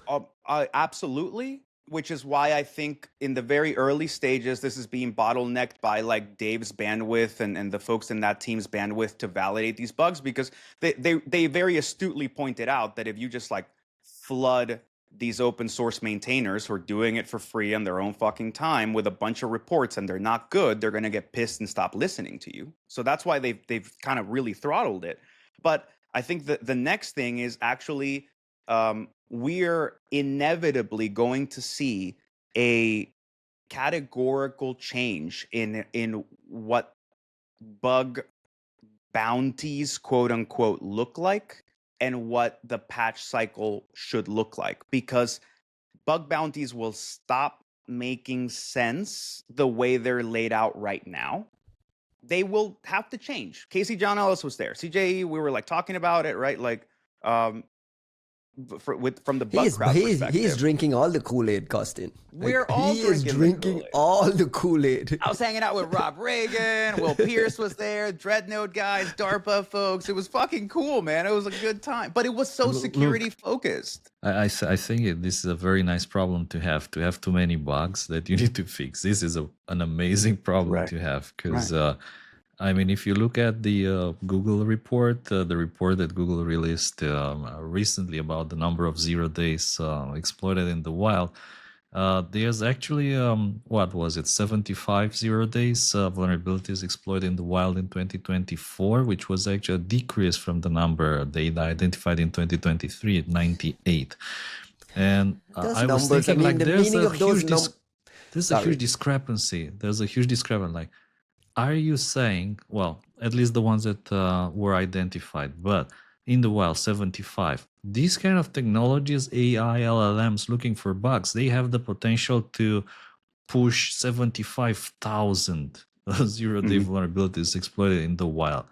So there's like a huge discrepancy. I think that someone working in this field now, just learning, seeing how things work, they'll just leave OpenAI or whatever, start their own company, focus on the offensive side, and they'll fill the gap. They'll fill the gap between 75 and 75,000. And I think that we're not ready for that. And no matter what kind of program you have, like you said, even like patching those, it's absolutely out of the question. But I did think that this report from Google was like really interesting in the sense that they say it very clearly that the top producer of 0 days in the wild remain the commercial surveillance vendors, and in the end it's money. It's money that drives these things, right? They're like buying 0 days, they're selling those things further like as a package, so in the end it's money. So I think the money angle is super important in this story, and for OpenAI the money angle in dealing with these vulnerabilities will decide in the end which way it goes. That way, meaning OpenAI monetizing this and making sure that this becomes a business tool versus something for the common good. Well, I guess one of the biggest problems for OpenAI at the moment is they're burning through a lot of money without still having a clear way to make it profitable. And some people are saying, that the way is the general artificial intelligence, the AGI, or whatever, and maybe there's other methods of making it profitable. But I think that in the end, you run out of money, and unless you find a way to balance your expenses, I think, it can go one way or the other. And it'll be very interesting how you monetize discovery of vulnerabilities at an unseen before scale. I don't think this is this is where you're going to get the monetization path. I don't think, and I think OpenAI is smart enough to know this. They have. Is this one of those moonshot kind of like they have a lab and they're just like, guys, go experiment and try to find that moonshot thing that's going to give us the security revenue, right? Yeah. There's a reason I mentioned the go-to-market strategy, right? Like if listen to what Sam Altman said, right? We are going to be the OS company, and it's up to people to do the apps. If even though OpenAI is willing to invest into having like Dave and Matt and everybody, like they're doing it to build a specific, like they're basically building the engine. They're not building the car. And I think that's important, because for anybody who's like sitting around lamenting that like the LLMs are going to take our jobs, like, no, bro.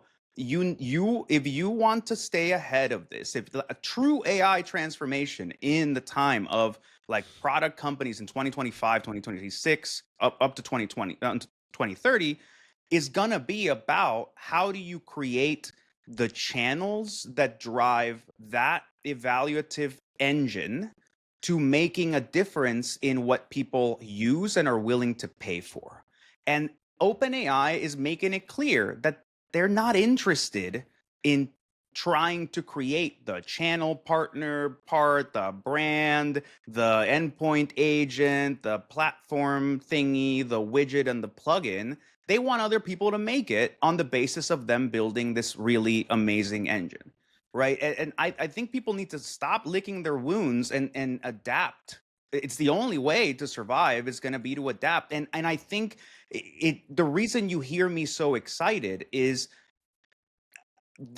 there has been a natural limitation on our ability to succeed.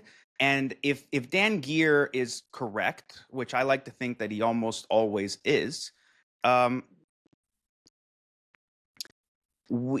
cybersecurity may very well be the most challenging intellectual endeavor we could engage in.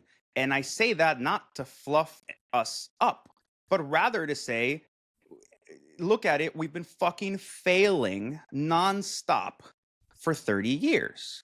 And to me, I don't like sitting around licking my wounds forever. I don't like sitting around lamenting the same problems this year that we had last year, that we had 5 years ago, that we had 10 years ago. So clearly, we should not be happy with the state of things, which means we should welcome a big fucking paradigm shift like this. We should be careful. We should be careful with vendors and these promising, though, because I walked the RSA show floor for 2 days, bro, and every fucking vendor there had AI sprinkling in there to reinvent the but they're fucking lying. But you know they're fucking lying. But wait a second. You know they're fucking lying. Where is your critical eye to these people promising AI is going to fix everything in cybersecurity? Well, like, they're come not. on.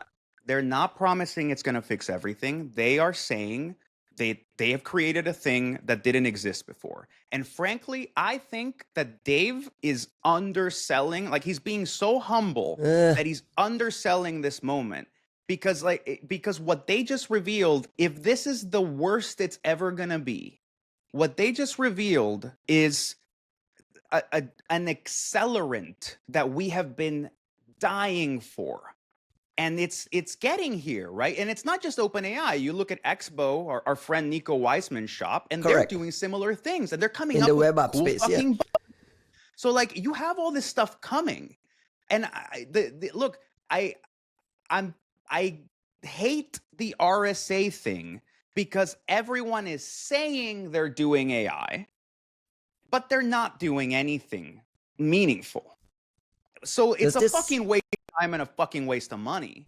But that does not mean that that's the wrong path. The problem is that you're just getting fed marketing.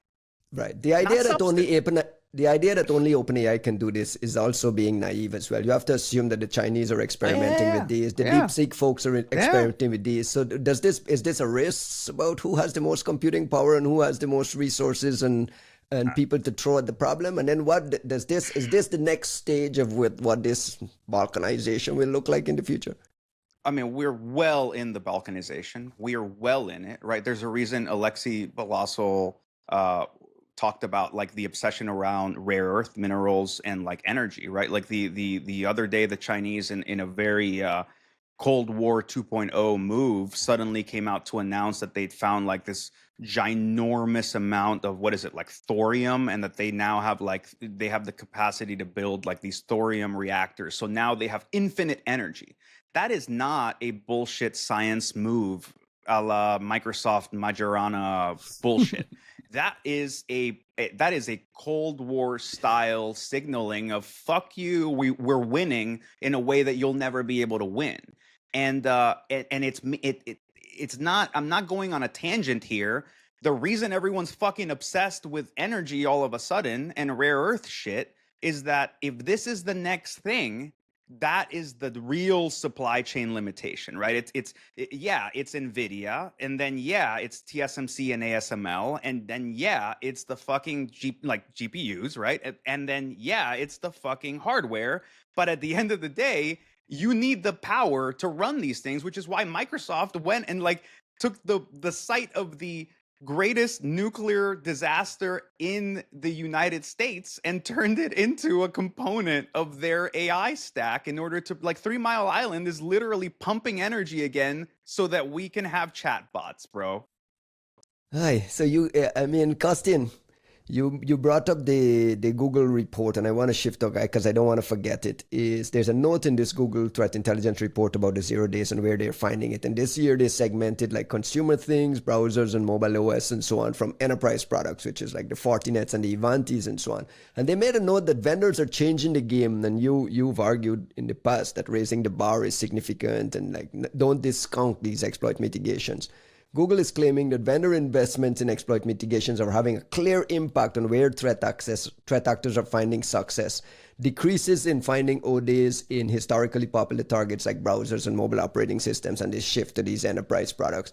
It reads to me like Google wants to pat themselves on the back, obviously, for getting mobile OS and browsers right with Chrome.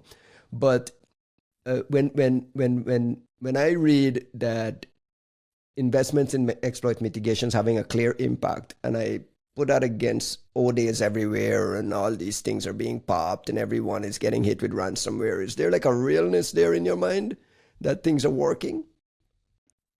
Well, one thing I said before, if you remember, is that actually all these exploit mitigations, they do have an impact. Like making things more expensive means that less money are available to buy all sorts of tooling, which in the end, it means less attacks, less victims.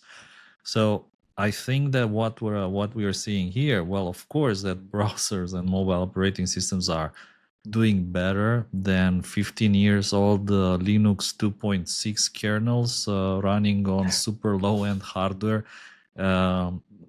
I mean, no matter they're in, what was it? You were sending some photos, Ryan, of the magic wave and the magic quadrant.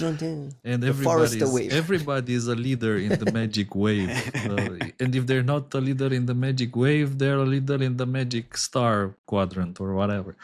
And I do think it makes a difference if you're using them. But if you're still running your enterprise with 15, 25, 35 years old code, I mean, that's not going to help you.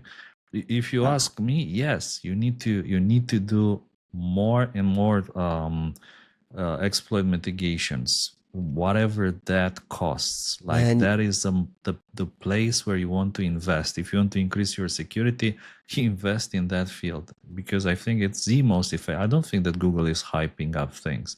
I think they're just very realistic observation about how things look at the moment. You mentioned me walking the show floor and taking videos and photographs of every vendor winning every award. They all win the same award too. They all win the same. Yes, they all win the same award. But more fascinating to me was this contrast between right before RSA, the CISO for JP Morgan Chase, Patrick Opeth, published an open letter basically saying, listen, these SaaS vendors are shipping features more than security, and it has to stop. At some point, it has to stop. It has to stop. It has to stop. Then RSA opened up the next day, and I walked the show floor, and I'm literally walking past an Ivanti booth. No. It's all new features. I'm walking by an Ivanti booth, and I stop by there, and I asked the sales guy, it's like, how are you? Are you struggling to talk security here with all these 0 days and 0 days and attacks that are happening? Like, talk to me about how like your mindset here. I had no idea what I was talking about as regards to 0 days. He was himbo like booth babe. Dude, took me straight to the screen to point me at new features, and I'm like, what world am I in where the JP Morgan CISO is really like, issuing the clarion call that we need to hear, and I'm walking among this fucking shit show of everyone touting their features that is causing this. And I'm like, what is going on? Can I admit that I misread that JP Morgan thingy in the sense that I actually brought it up to like Matt Knight during lunch. I'm like, oh man, like, you know, I wonder what happened to JP Morgan, because Yes. and I said this to you guys. Like, to me, I was like, oh fuck, They got Did owned. they get they fucked got yet? owned. And like, and clearly, like, we're about to hear about some like big supply chain thing that like JP Morgan's dealing with. But Matt made the point, like, the CISO is apparently like a very sharp dude, and he's actually coming out and saying what needs to be said. And I'm kind of sad that I didn't like really kind of think of it in the right light, because I would like to commend somebody going out of their way to say, yo, like, we're a big consumer. We're tired of your shit. We don't want to keep buying these things that just keep increasing our vulnerability. Get your fucking act together. And it has to, like, when we say pay with your pocket, it has to come from a JP Morgan. It has to come from somebody that fucking big going, hey, But the hidden point is that there's nowhere else to go. He's saying, get your shit together, because like it's a fragile ecosystem that has all this escalating effects. And the argument, we've talked about this on the podcast ad nauseum, like, okay, well, pay with your pocketbooks, like, you know, answer with your pocketbook. Where do you go? You can't go from Ivanti to Fortinet, right? Like, where do you go? I mean, this makes me think about actually a couple of friends of ours, right? Like, I'm thinking about Alex Perez Palma from Workday and Fede Kirschbaum, our good friend from Echo Party. And this is where I want to see. We're not going to start using Chinese software comfortably, but I would love to see a true bastion of amazing skill at a surprisingly low cost, like Argentina, suddenly becoming a player in the US market, where they go, oh yeah, you're tired of that Ivanti shit? Don't worry about it. We built you this like software stack with all kinds of the entire Israeli ecosystem is this. Yes, but that's driven by VC profits. No, it's not driven by. Yeah, look, the Israeli ecosystem has fucking nailed it. The dream of they have nailed the startup thing. Okay, they've figured it out. Nothing has been fixed, right? Like, no, they Wiz got 32 billion from Google, but cloud security is still a giant shit show. Well, it's like nothing is fixed.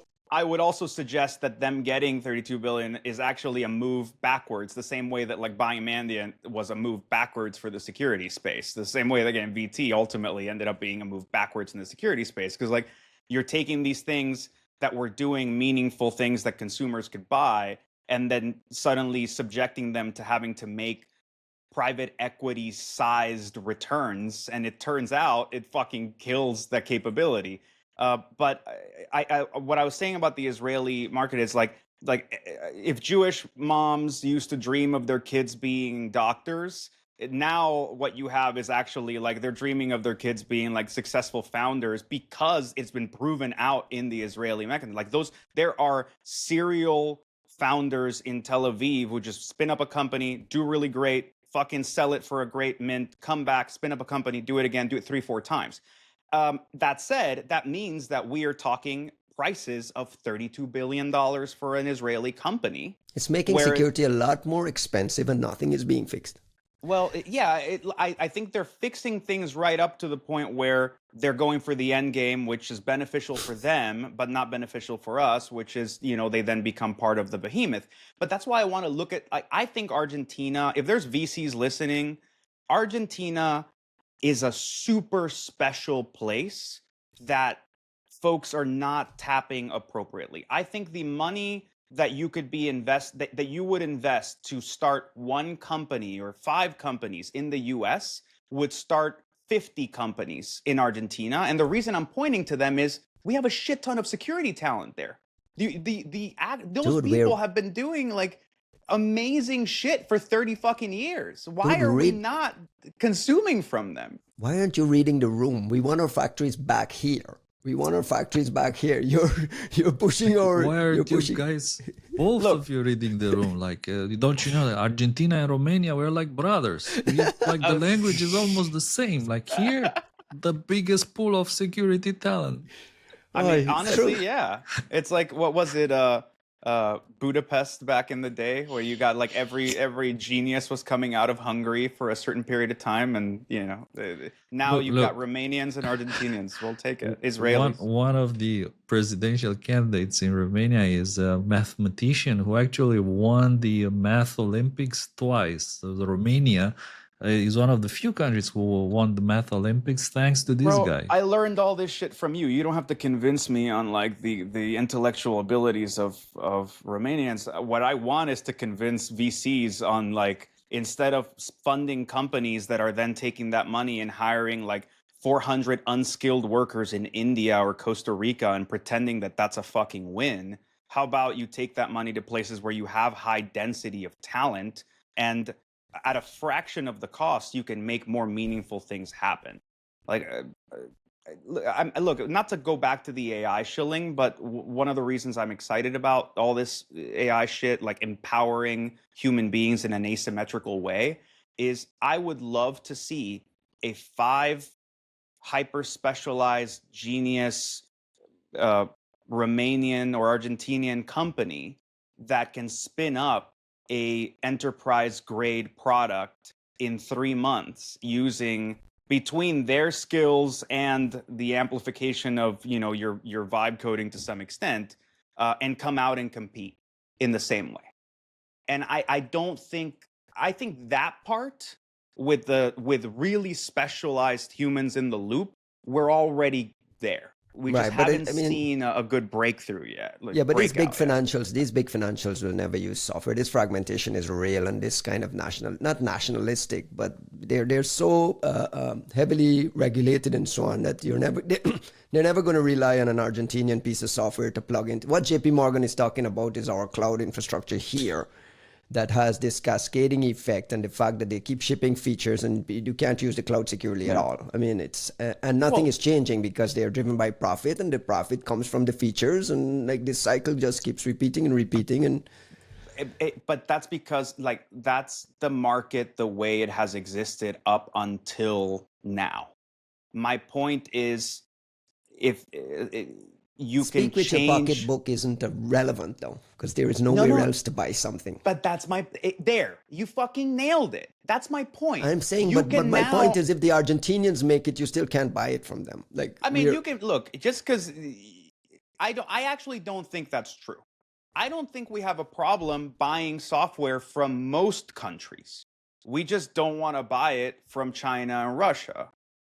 You don't like look. People use a shit ton of Indian software right now. True, Zoho and all these things are like embedded all through enterprises. Very few people know what's actually coming out of India. It's not complete balkanization. It's just saying we don't want to buy them from overt adversaries. Like most of the shit we use is being programmed by people in Ukraine, in Romania, and like all these different. What was the JetBrains thing? Like, those guys were like from the Czech Republic, I think. Like, there's a lot of shit people use that you don't even know where it's from because it's not being problematized for good reason. And my point here is that the market won't really give a flying fuck about that. If you suddenly get 10 competitors to Ivanti and they're all fucking killing it, you think that JP Morgan is going to be like, yeah, but it doesn't smell like apple pie. Like the CEO doesn't drive an Escalade. I think the regulations will force them to think like that too. I think that's fine. So you don't get JP Morgan as your first customer, but you can eat whole chunks of this market.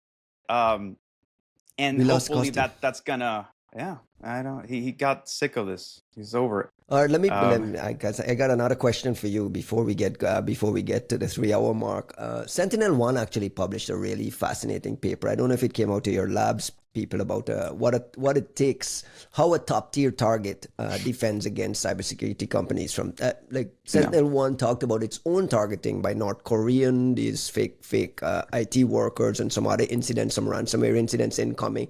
2 questions I have obviously is why publish this one? Is this kind of like did you guys get popped and you're just kind of like giving me the precursor to the big report? Yeah. Give me the background. No. So we are definitely giving you the precursor to the big reports, but it's not because we're suddenly going to start talking about having gotten popped. First of all, complete, yes, this is coming out of labs. Complete credit to Tom Hagel, Jim Walter, Alexander Milenkowski, Phil Stokes, the folks that have been doing the real work. At this point, I'm just out here AI navel gazing. They're doing all the real shit.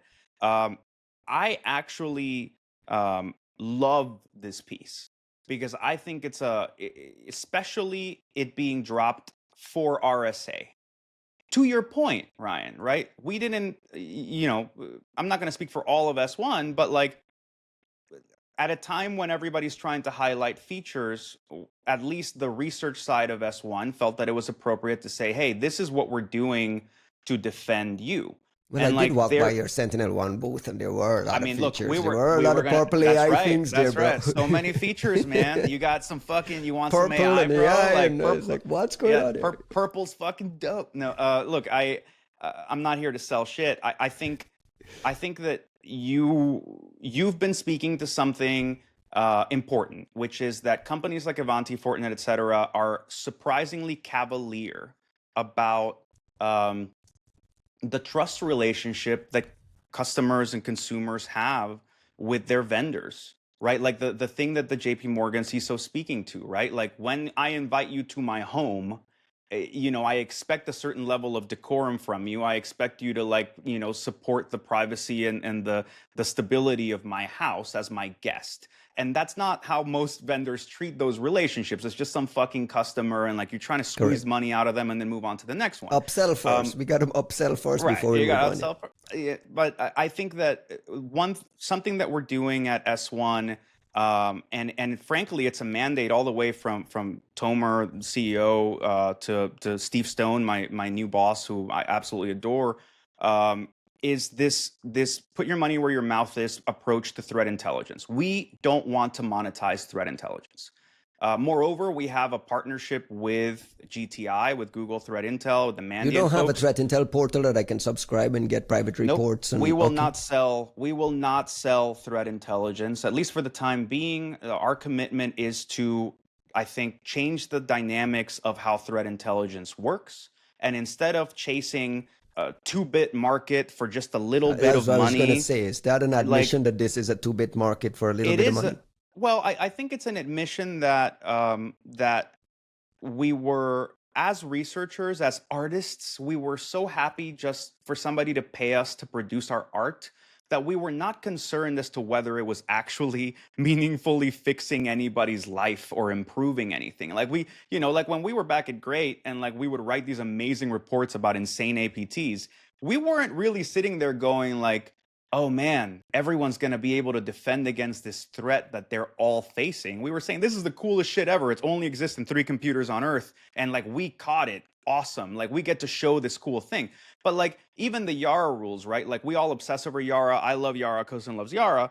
What do you run Yara rules in? What product is actually allowing you to deploy Yara rules in your environment in any meaningful way, right? Like, so there's always been this almost like IDGAF approach to like the handoff from threat intel to actual defense, where you go, well, that's not my fucking problem. Good luck, right? Yeah. And I think something that we created this new. I feel almost uncomfortable talking about my work at S1 because like I don't like I'm cool shilling for OpenAI. I'm not cool shilling for a day job.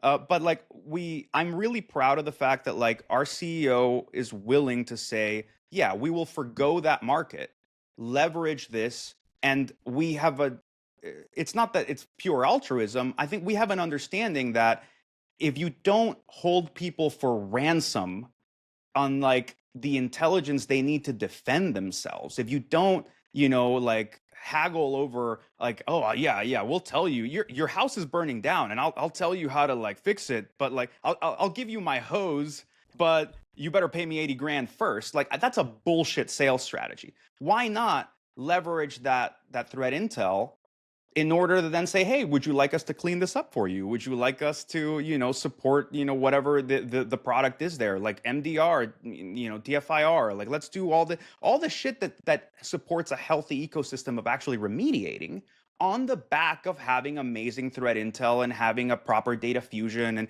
we invested into Synapse. Like I love, like now we're getting all this integration into Vertex Synapse. So anyways, I really tangented way out from the post, but like, But the Basically, post fits into the post. The point you were yeah, making is that the post fits into that outlook where we're not selling the threat intelligence. We're yeah, going to be sharing data publicly yeah. or like The making it the part of a public good. the post fits into like a general spirit of transparency of saying, look, this is one area that nobody's talking about that actually matters to everybody.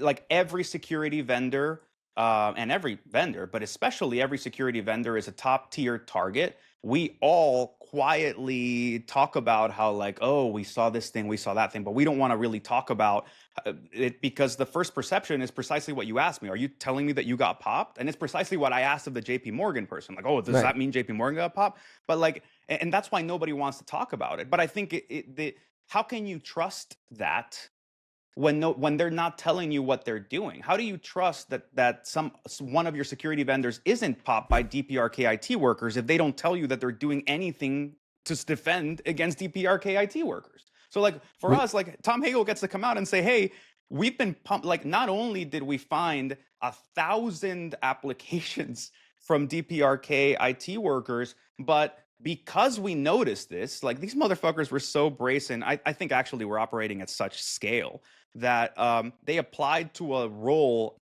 in labs, like for our engineering, like for our security research team.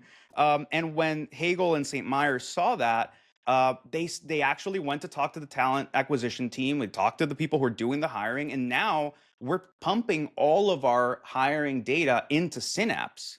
So like it's part of our threat intel data set. It's part of our data fusion. It's part, like we've created a pipeline that actually means that our talent acquisition team knows that just by virtue of the systems they use, they're going to get flags from us saying, don't fucking talk to that person. Or actually, could you please schedule an interview with that person for us? Like Hagel's just sitting there fucking waiting to try to have a conversation with one of these like DPRK IT workers. Funnily enough, everyone's obsessing over the DPRK part. I think the Chinese one is even more interesting, but we'll have a post coming out in a few weeks about that. we got Costin back. We had lost you for a few minutes, Costin. Yep, We were talking I'm about back. the SentinelOne report on like threat actor targeting of SentinelOne itself. And one of them is the line I think you were referring to, Juanito, is our team has tracked roughly 360 fake personas and over 1,000 job applications linked to the PRK IT workers operating, including a brazen attempt to secure positions in Sentinel Labs itself. And I'm asking you, can you say with certainty, or can anyone say with certainty, that they don't have a few North Korean IT workers maybe scattered in an organization when you're up to 15,000 employees or 20,000 employees, or these big organizations? You can't know for sure, right? I mean, one of these 1,000 applications could have slipped through the cracks. On our side, Never. Of course not. on our side. No, on our side, I'm fairly confident because at this point, we're also really familiar with the TTPs of what they're using. And to be fair, here's what I think is interesting. These guys are going back. good. These guys are good. Well, actually, not to. I don't want to paint ourselves as also like 10 feet tall. I was talking to Dan Guido at the OpenAI event, and if you remember, he's the name dropping CEO. nonstop. Yeah, Dude, it was all cool. It was all the cool kids. All the cool kids were like, no, but if you remember, he's the one who was targeted. We spoke about this last week. Yeah, he was the one that was targeted. The CEO was targeted with the Zoom thing, what he was telling me is that like it was a relatively personalized approach, but there was no follow through. And that's something that we've seen a lot of, where like we keep trying to schedule interviews with these guys and they don't come through. But I don't think it's like, guys, like, I think this is like a genuine, massive scale play. Like, massive. Like, I honestly, what we may be seeing is some kind of mega automation, maybe LLM play, where they're fucking spamming job postings literally everywhere, and then spray and whatever pray they get nonstop, around like, yeah. to, but that means they're hitting everything and everyone and waiting to see which ones like the low-hanging fruit actually are to follow through, which is fascinating because dude, there's been like a couple it's like the FBI and then maybe like 3-4 companies have posted things saying, "Yep, we saw this. It was fucking weird." But if this is as scale of like Trail of Bits is an awesome company, but it's a small company. If they're applying to Trail of Bits in a non-targeted fashion, in a non-follow-through fashion, that means they're applying to literally every fucking job posting on Earth. And why are we only hearing about this shit from 4 companies? Yeah. We're past the 2-hour mark, and I promise myself we'll never do a 3-hour episode. We'll never do a 3-hour episode. But I got a bunch of small things I want us to touch on quickly. A bunch of small things I want us to touch on quickly just so we can get them off the list. France issued a paper this week accusing Russian military intelligence of cyber attacks dating back to 2017. This is this APT-28 Fancy Bear GRU military intelligence group. All old stuff. Suddenly France is like, hey, attribution, Russia, we go into the United Nations and complain about this unacceptable nature of things for something that happened at the 2015 sabotage of TV Monde, French elections in 2017. There must be a reason, Costin, there suddenly in 2025 we're hearing about attribution for 2015 and 2017 things. Why issue this now? Oh yeah, your guess is as good as mine. I think it's budget. There must maybe be a reason, for budget. Yeah, budgeting. Typically, we do this when you need budget. Like that's why we do it. You think So it's maybe just it's internal? budget. You think it's local internal, or there's some sort of public signaling for something, Juanito? There must be a reason. You're not going to come out and make a big noise around attribution and see issued a technical report as well. There must be some reason for it. I mean, what's Budget. this is no. I don't think personally. I'm not assuming it's budget. But I feel I am too ignorant, and because you just called me, I don't have enough time to ask O3. But I would imagine that this is a broader, slightly whole of government push against Russia in some way, and this is the cyber beginning? part. No, this is the cyber component of that, which is to say, Nothing has happened since 2015 and 2017. You couldn't find something newer to say. But that's the low hanging fruit, right? Like that's the easy one. That's the one where you don't have to declassify anything, right? To me, I have no fucking clue why. Well, I think Costin is right. If I might provide just a small parallel Please. here, why I suspect it's budget related is because like recently, the interim president of Romania just came on national TV. I think it was Wednesday this week, and he just out of nowhere suddenly said that like, guys, we really need to increase the military spending. We need to put more money into defense, like la la la, and so on and so on. So to me, it sounds like, suddenly a military budget or any kind of budget that can be used to deal with Russia, fight with Russia, like, and any kind of examples that you can use for that are most welcome. So if you're looking like at Europe as a whole, not just to France and this particular incident, I would say that everybody is ramping up their military spending. Everybody wants to have more money into defense, to either buy weapons or develop systems, cyber, and so on. And I think that probably this is just the best examples they could find to justify the required additional spending in cyber to fight GRU, Russia, and so on. I think someone linked it to possibility that France and Poland had also signed some sort of some sort of defense pact agreement. Yeah, it could be related to that. Poland is for sure very important in Europe because they've been kind of setting the trend there. Poland, for many years, while everybody else was just sitting and watching, Poland was spending more money on defense, buying more F-16s, buying more attack MS systems, buying more tanks, buying more Abramses. And now everyone is like, yeah, we should be more like Poland. Like even presidential candidates here were like, yeah, my program is that we should be more like Poland. And what do you think that we should be more like Poland? So I think you're probably onto something there in regards to Poland signing treaties or agreements. There was a fear that the Polish might actually start like an incursion into Russia and decide to fight the Russians without anybody else's like okay. Like there was a genuine fear out here at some point that like, well, what if the Polish decide to go at it themselves, right? Which would be quite interesting. But like I think one thing I'll say specifically to France, this awakening of Western Europe, where the minute the U.S. suddenly credibly, once they finally fucking listened, once JD Vance went over there and made his point, and people like, oh, you guys were serious, whether you agree with it or not, the one government that has, in my view, really spun up to try to fill that leadership void is France. Like you see DGSC and ANSI and Viginum and all these different things where like I get the sense that there is a genuine interest in leading, and I'm happy to see it, because if it wasn't them, like I don't know who it would be, right? Like the Spanish are cool, Germans are cool, but like the Dutch are the guys, best. well, the Dutch are the best. There's a Dutch angle. This week there is a Dutch angle, by the way.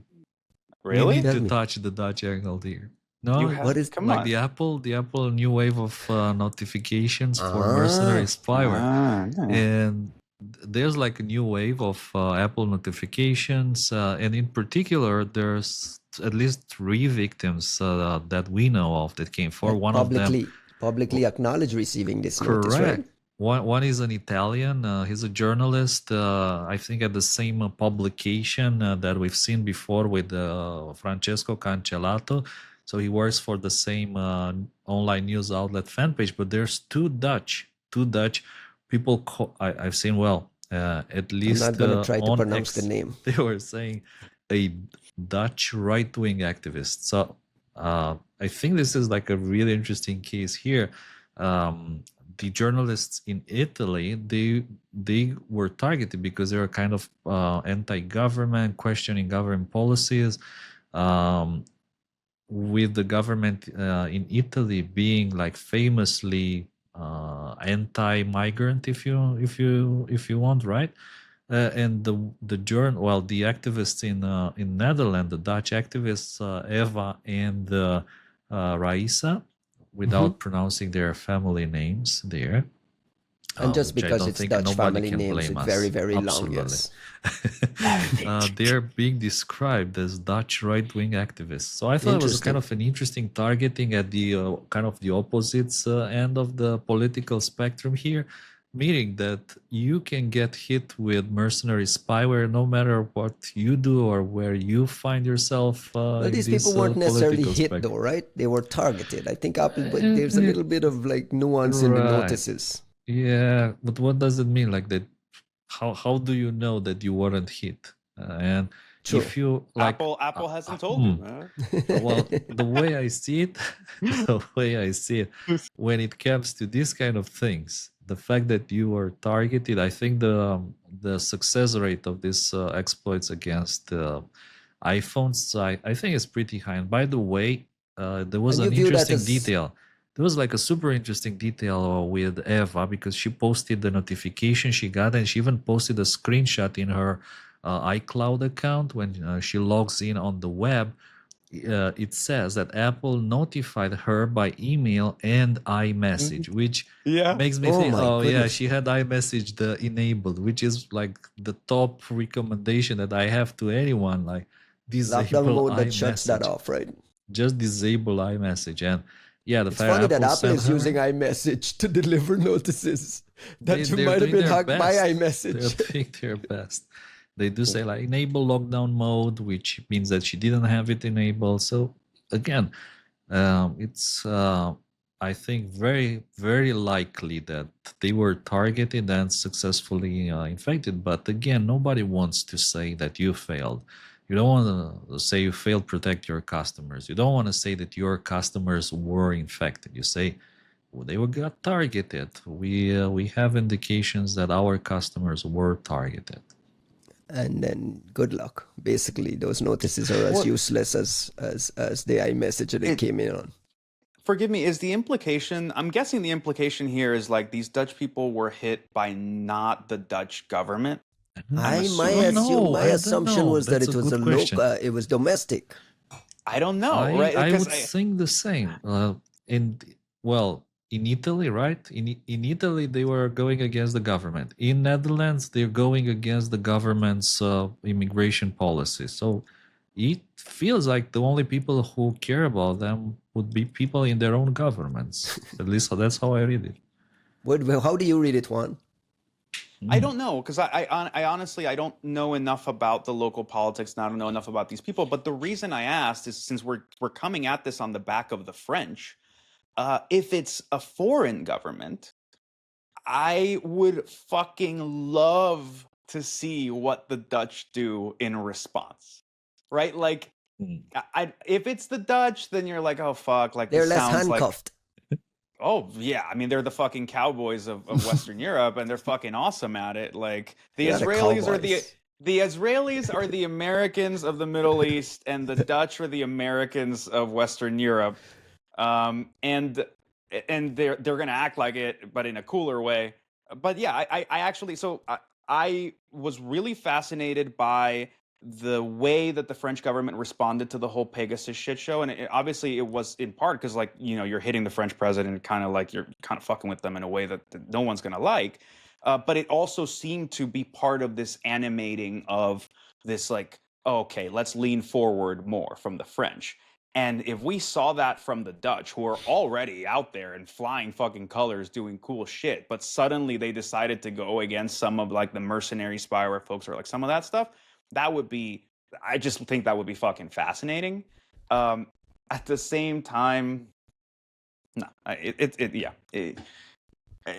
can we just agree that that calling PSOAs or mercenary groups or whatever CSVs is Commercial surveillance vendors is what that means, I right? almost threw up when I saw that. What the fuck, guys? Comma separated values. You cannot even you can't even pretend that you don't know this is a fucking naming collision that's this like disgusting and like no one is gonna adopt this. Why the fuck did you do this? What should we be calling them? In all seriousness, we don't need acronyms, but what should we be calling them? Well, all I'm saying spyware is too generic. No. We didn't need it, but fine. People like what was it? Meta and Microsoft PSOA, both went right? With PSOA. Why Private the fuck sector would you offensive rebrand actor. that? Why? Look, Mandiant already got to brand the orbs. Cool. You got one. You got your name on it. Nice. Now fucking go with everybody else on the other thing and don't. This is fucking stupid. I don't want to.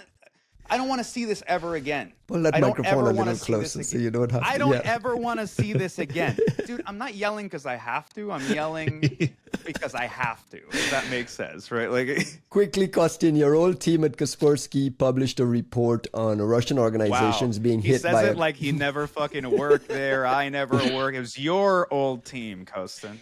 Costin, your old team published a very strange report, again without details. Second time in a row, we kind of get an incomplete report out of the great team. But this one is on Russian organizations targeted by a backdoor masquerading as secure networking software updates. Originally, you thought that this might have been the return of an Apex actor that we've been tracking. But I saw a subsequent report from who are the guys? RT Solar. Yeah, the Russian Telecom Solar team. RT Solar published a blog saying they that keep doing cool stuff. Speculating that this may be an East Asian threat actor based on what they've seen in a previous attack. What do you know about what this is? What the fuck is an East Asian threat actor? There you go. Tell me. It's how you call Chinese actors from Russia. But well, I looked into this because I was kind of randomly looking at some of the most recent blogs from different vendors, and I came by the one on SecureList, which by the way didn't have many details. It seemed that it was kind of rushed out. None of the hashes were on VirusTotal. So it took me some time to find the sample, and when I found the sample, I was captivated. It's a super cool thingy. Maybe not so different from your typical PlugX. How do you find chain. a sample? I don't want to divert How did the I find the sample?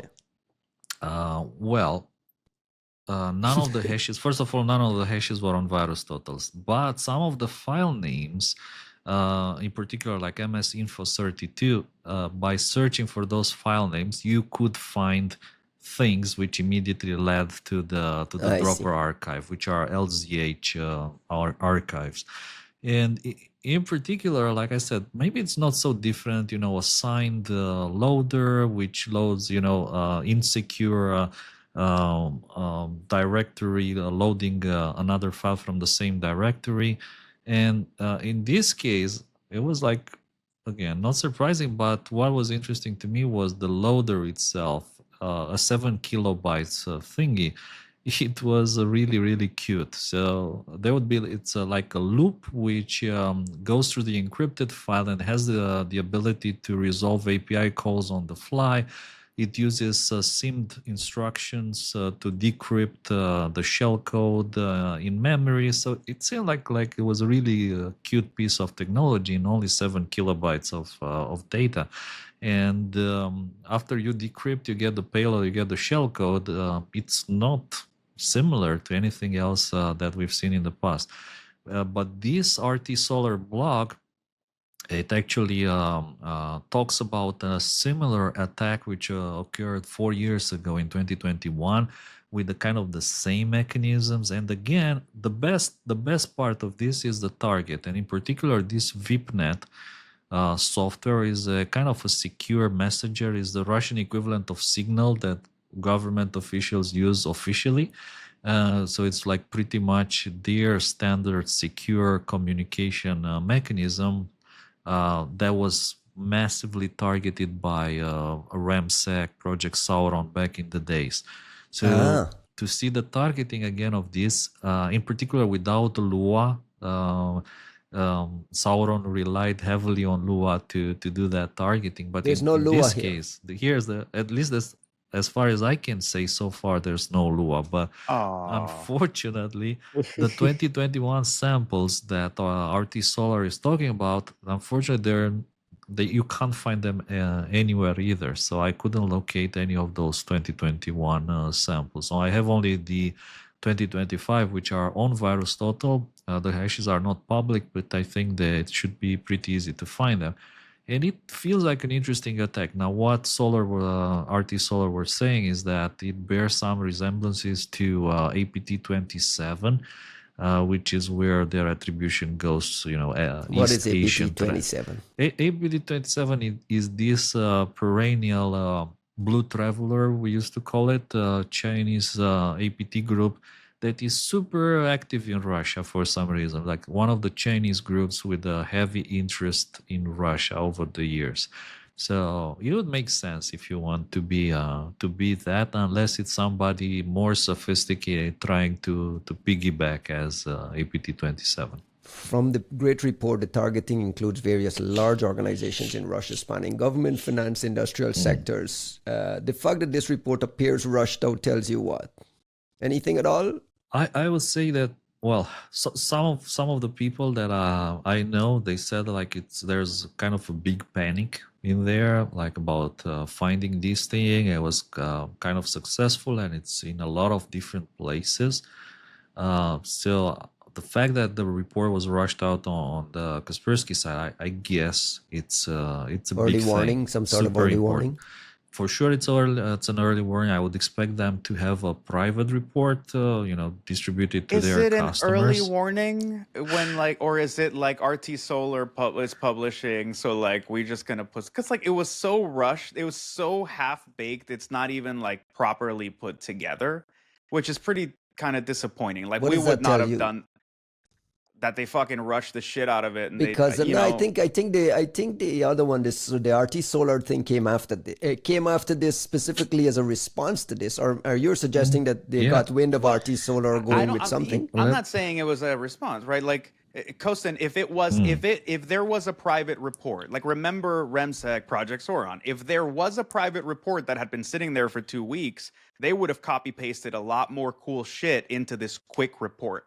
The fact that it's this sparse and like not well put together, to me says that there isn't a private report, because you would have already had all the material to like copy paste and just remove stuff. And let's remember that this is coming on the back of Forum Troll, which they fucking teased and like never fucking put anything out. Well, I don't know what's happening, but I want to say at least one thing here, which is that RT Solar, they kind of had an advantage. In particular, they talked about this attack at PH Days a couple of years ago, and there's a recording available. It's a 1 hour presentation in Russian, unfortunately, about the 2021 wave of this attack. So yeah, it would be interesting to translate that with AI into Send English, it to at the least friends and subtitles. family chat. I'll send it for sure. I'll send it so people can take a look. But I think that RT Solar, their advantage into publishing a much bigger, more detailed report is that they had all that research since the speech at PhDs. But Nice. again, remember that I did award that Goblin Rat report from RT Solar like one of the best researches of the last Yes, year yes, when we yes, did yes, the talk. yes. So I do think, yeah, this is a These guys are team good. to watch. These guys are good, and they publish interesting things. They find interesting things. So to me, that's pretty impressive, and they are worth watching. Can we close the show with a quick segment on magic money, Costin? We got a guy. There's a guy who's been sitting on Bitcoin for about 8 years. Suddenly woke up and his wallets got drained. $330 million drained out of a Bitcoin wallet from apparently some elderly person. What the fuck? What is going on? What? Well, first of all, I want to say that $330 million, maybe nowadays it doesn't seem that much, right? Like, it's another compared to the other one, yeah. What's $300 million for these people? But like these amounts to me are like mind blowing. Like there's staggering. And like only a few years ago, we were talking like, yeah, this guy had a few $100 stolen from their credit card. Like this guy had a few $1,000 stolen from their bank account. Now we are like, this guy had $300 million stolen from their Bitcoin wallet.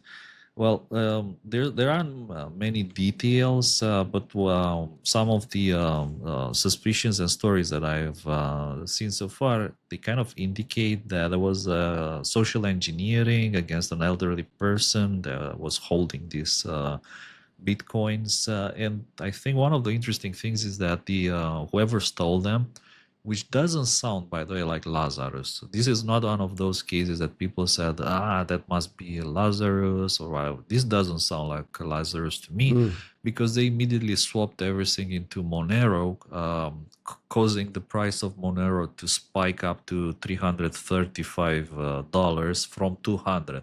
So it went up like 150%. Who is this person that's just sitting on $330 million in a wallet? Like what? Because I didn't read this. I'm just coming. Who the fuck just casually has $330 million in one wallet and they're like, oh, I forgot to check it. Oh my God, it's gone. You're like, what like the fuck more like life do you live? It's the power, well, the insane growth of Bitcoin over the last 8 years. So they probably spent something like a few $1 million to buy that 8 years ago, which are now worth more than $250 million, and that's how much but Bitcoin it wasn't has grown. Protected in any way. I would say that the attackers somehow they found out like this guy bought it 8 years ago, and so they probably must have realized how it was bought 8 years ago, and then like, okay, let's go after this person and try to steal it from them. But again, there's no official details about this case. Is there a world where this is Monero manipulation and not necessarily the theft? I mean, the theft, obviously, but is there a world where this is playing with pricing of things and doing things there? I was thinking the same because, well, Monero has been under a lot of pressure because, yeah, being like the top anonymous coin in the world, it's been under a lot of attacks. This is not the mixer world you're talking about, because usually when they steal it, it goes into the mixers and then they get all this remember like what the Lazarus guys are doing, like swapping it across different chains, moving it from one thing to another. Then eventually they like to swap a lot of their stuff to Bitcoin. They like Bitcoin a lot. Well, these guys, they just swapped it to Monero, and somehow, well, most recently, if you remember, the Lazarus guys, they like things like tornado cache, things like that, right?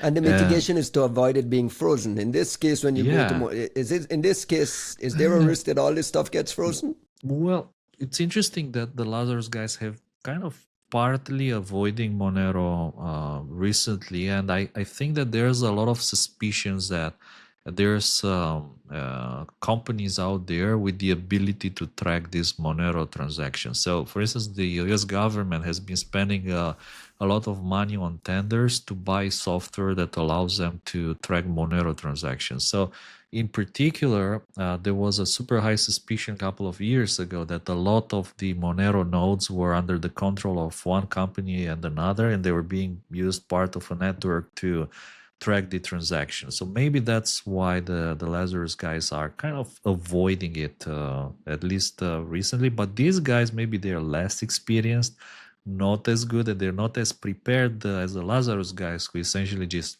split the money into like 30,000 wallets, and each one of those wallets is moving the funds up to the way that it's becoming incredibly difficult for any human to track how the money are being laundered. So to me, it doesn't sound like it's a Monero price manipulation, but again, well, the Monero guys have been under, they've been like under a lot of stress and pressure. They've been delisted from Binance, I think about a year ago, if I'm not mistaken, when the price was well above $300 for one Monero.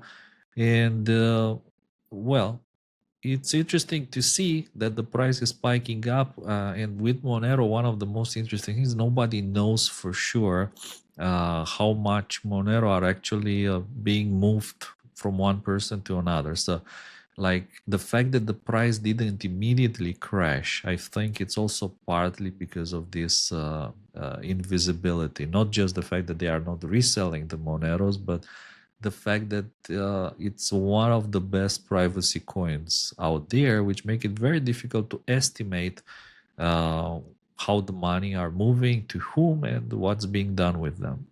I just can't wrap my head around these numbers. It's magic money to me anyway. But that was my point from a few episodes back, right? It's like, it's just like, $5 billion. It's like, who the fuck are these people that are just sitting around? Like, that's, who are these people that just can, I forgot I had 330 million just sitting there, and like, I came back and it's gone. And like, look, Costin pointed out, right? Like it was some manipulation and laundering one of the last times we talked about it. I insist that there is some deeply shady shit happening. It's a dark market. It's like it's just if we had seen the dark markets like before a flash crash, like we would be seeing moves like this. But one of the things that the European Union in their wisdom are moving to ban anonymous cryptocurrencies by 2027, and that would include Monero, by the way. And a lot of comments were like, how do you ban them? Right. Well, I guess, you can ban them on exchanges, so you won't be able to easily exchange them to euros or dollars or rubles or whatever. But so are you going to ban every DeFi company that connects as a bridge to the sushi, to the sushi swap, to the uni whatever, to some other bullshit? Mr. Tanasi thing? Going very well, by the way. The NASA thing is going very well. If you're interested in that, you can check out CTI DAO, DAO on I don't know what the fuck gas fee means, so I tried, and then they told me about gas fees, and I exited stage left. Shout outs to Mr. Tanase, by the way. He was a bit sick, but hopefully he's now doing a lot better. We all age. CTI DAO. Like age is catching up with everybody. Shout out to Mr. Vicente, who I ran into at RSA. He was actually in the airport. He was there? He was in the airport in Spain when the blackout hit. He was actually sitting at the terminal waiting to board, and then he checked all his group chats, and Malaga was hit, and everywhere was hit, and he started to be like, oh my God, this is cyber, of course. And we didn't even get to that story. So that's my shout out to the day. Shout out to Vicente. Hope you got back home safely. It was great to catch up. Just, life stuff. Hello to Dasha and the family, everyone there. We would get the 3 hours, but Juanito has a plane to catch to get to PivotCon. Really? So, you're going to fucking blame me? That's on me? I've slept 2 hours. Close have the 4 show. hours before my flight. I could have nailed the 3 hour. This is not on me. You got a list of shout outs. Close the show with Oh your my shout outs God. quickly. I actually do have a fucking like a literal list of shout outs, but because I didn't Here want to comes forget. the name But dropping. Go ahead. well, look, I've already done a fair amount of name dropping, but frankly, that I think this OpenAI event was really cool. More than anything, I think it's being really undersold. What Dave showed is a big landmark moment here. So shout Oh. out to I think we crossed the you know me. You know I'll fact check you and remind you of this another time. I think we crossed the Rubicon here, and like let's talk about it in like 6 months. Okay. Like I'm not saying in 10 years. I'm saying let's talk about it in 6 months. Seriously, I think they're being really modest. Like this could, if Sam were to like clear them to go hot, like and just like this would change the dynamics of the space for the better, for the worse, I don't know, like, but it would change the dynamics of the space overnight. So I like shout out to those guys, like having this amazing capability and deciding to do something meaningful with it in cyber, even when there's no immediate monetization for it. It's not to say it won't be a business, but like shout out to them, Dave Itel, Matt Knight, like all the folks that put it together. Like it was just fucking cool. It was great to meet like Richard Danzig, see Alexei Bulazel, Perry Adams from DARPA, our good friend Perry, also like Tejas Patel, who we ended up sitting on the same, like right next to each other on the flight back. It was like as much time as you can beg for with a DARPA PM of all folks. And then like I met a bunch of fans of the podcast, man, like some folks from Israel, Alon from Wiz. There's a guy who works with Imbaraz. I wish I'd caught his name. Like guys are like actually big fans of the podcast, which was amazing. And obviously Dan Guido was there, like Jordan Wiens, amazing friends for us. And one thing I really want to start pumping and like reminding folks of is I saw Will Pierce and Daria, who was at DARPA's. Now they're both at Dreadnode, and these guys are putting together Offensive AI Con in San Diego later this year. CFP is open. I think I'm going to submit a talk. I think I need to get this AI stuff out of me somewhere else so that it's not polluting this Mr. podcast. AI now, man. You move from Mr. America to Mr. AI. Go ahead. No. Look, man.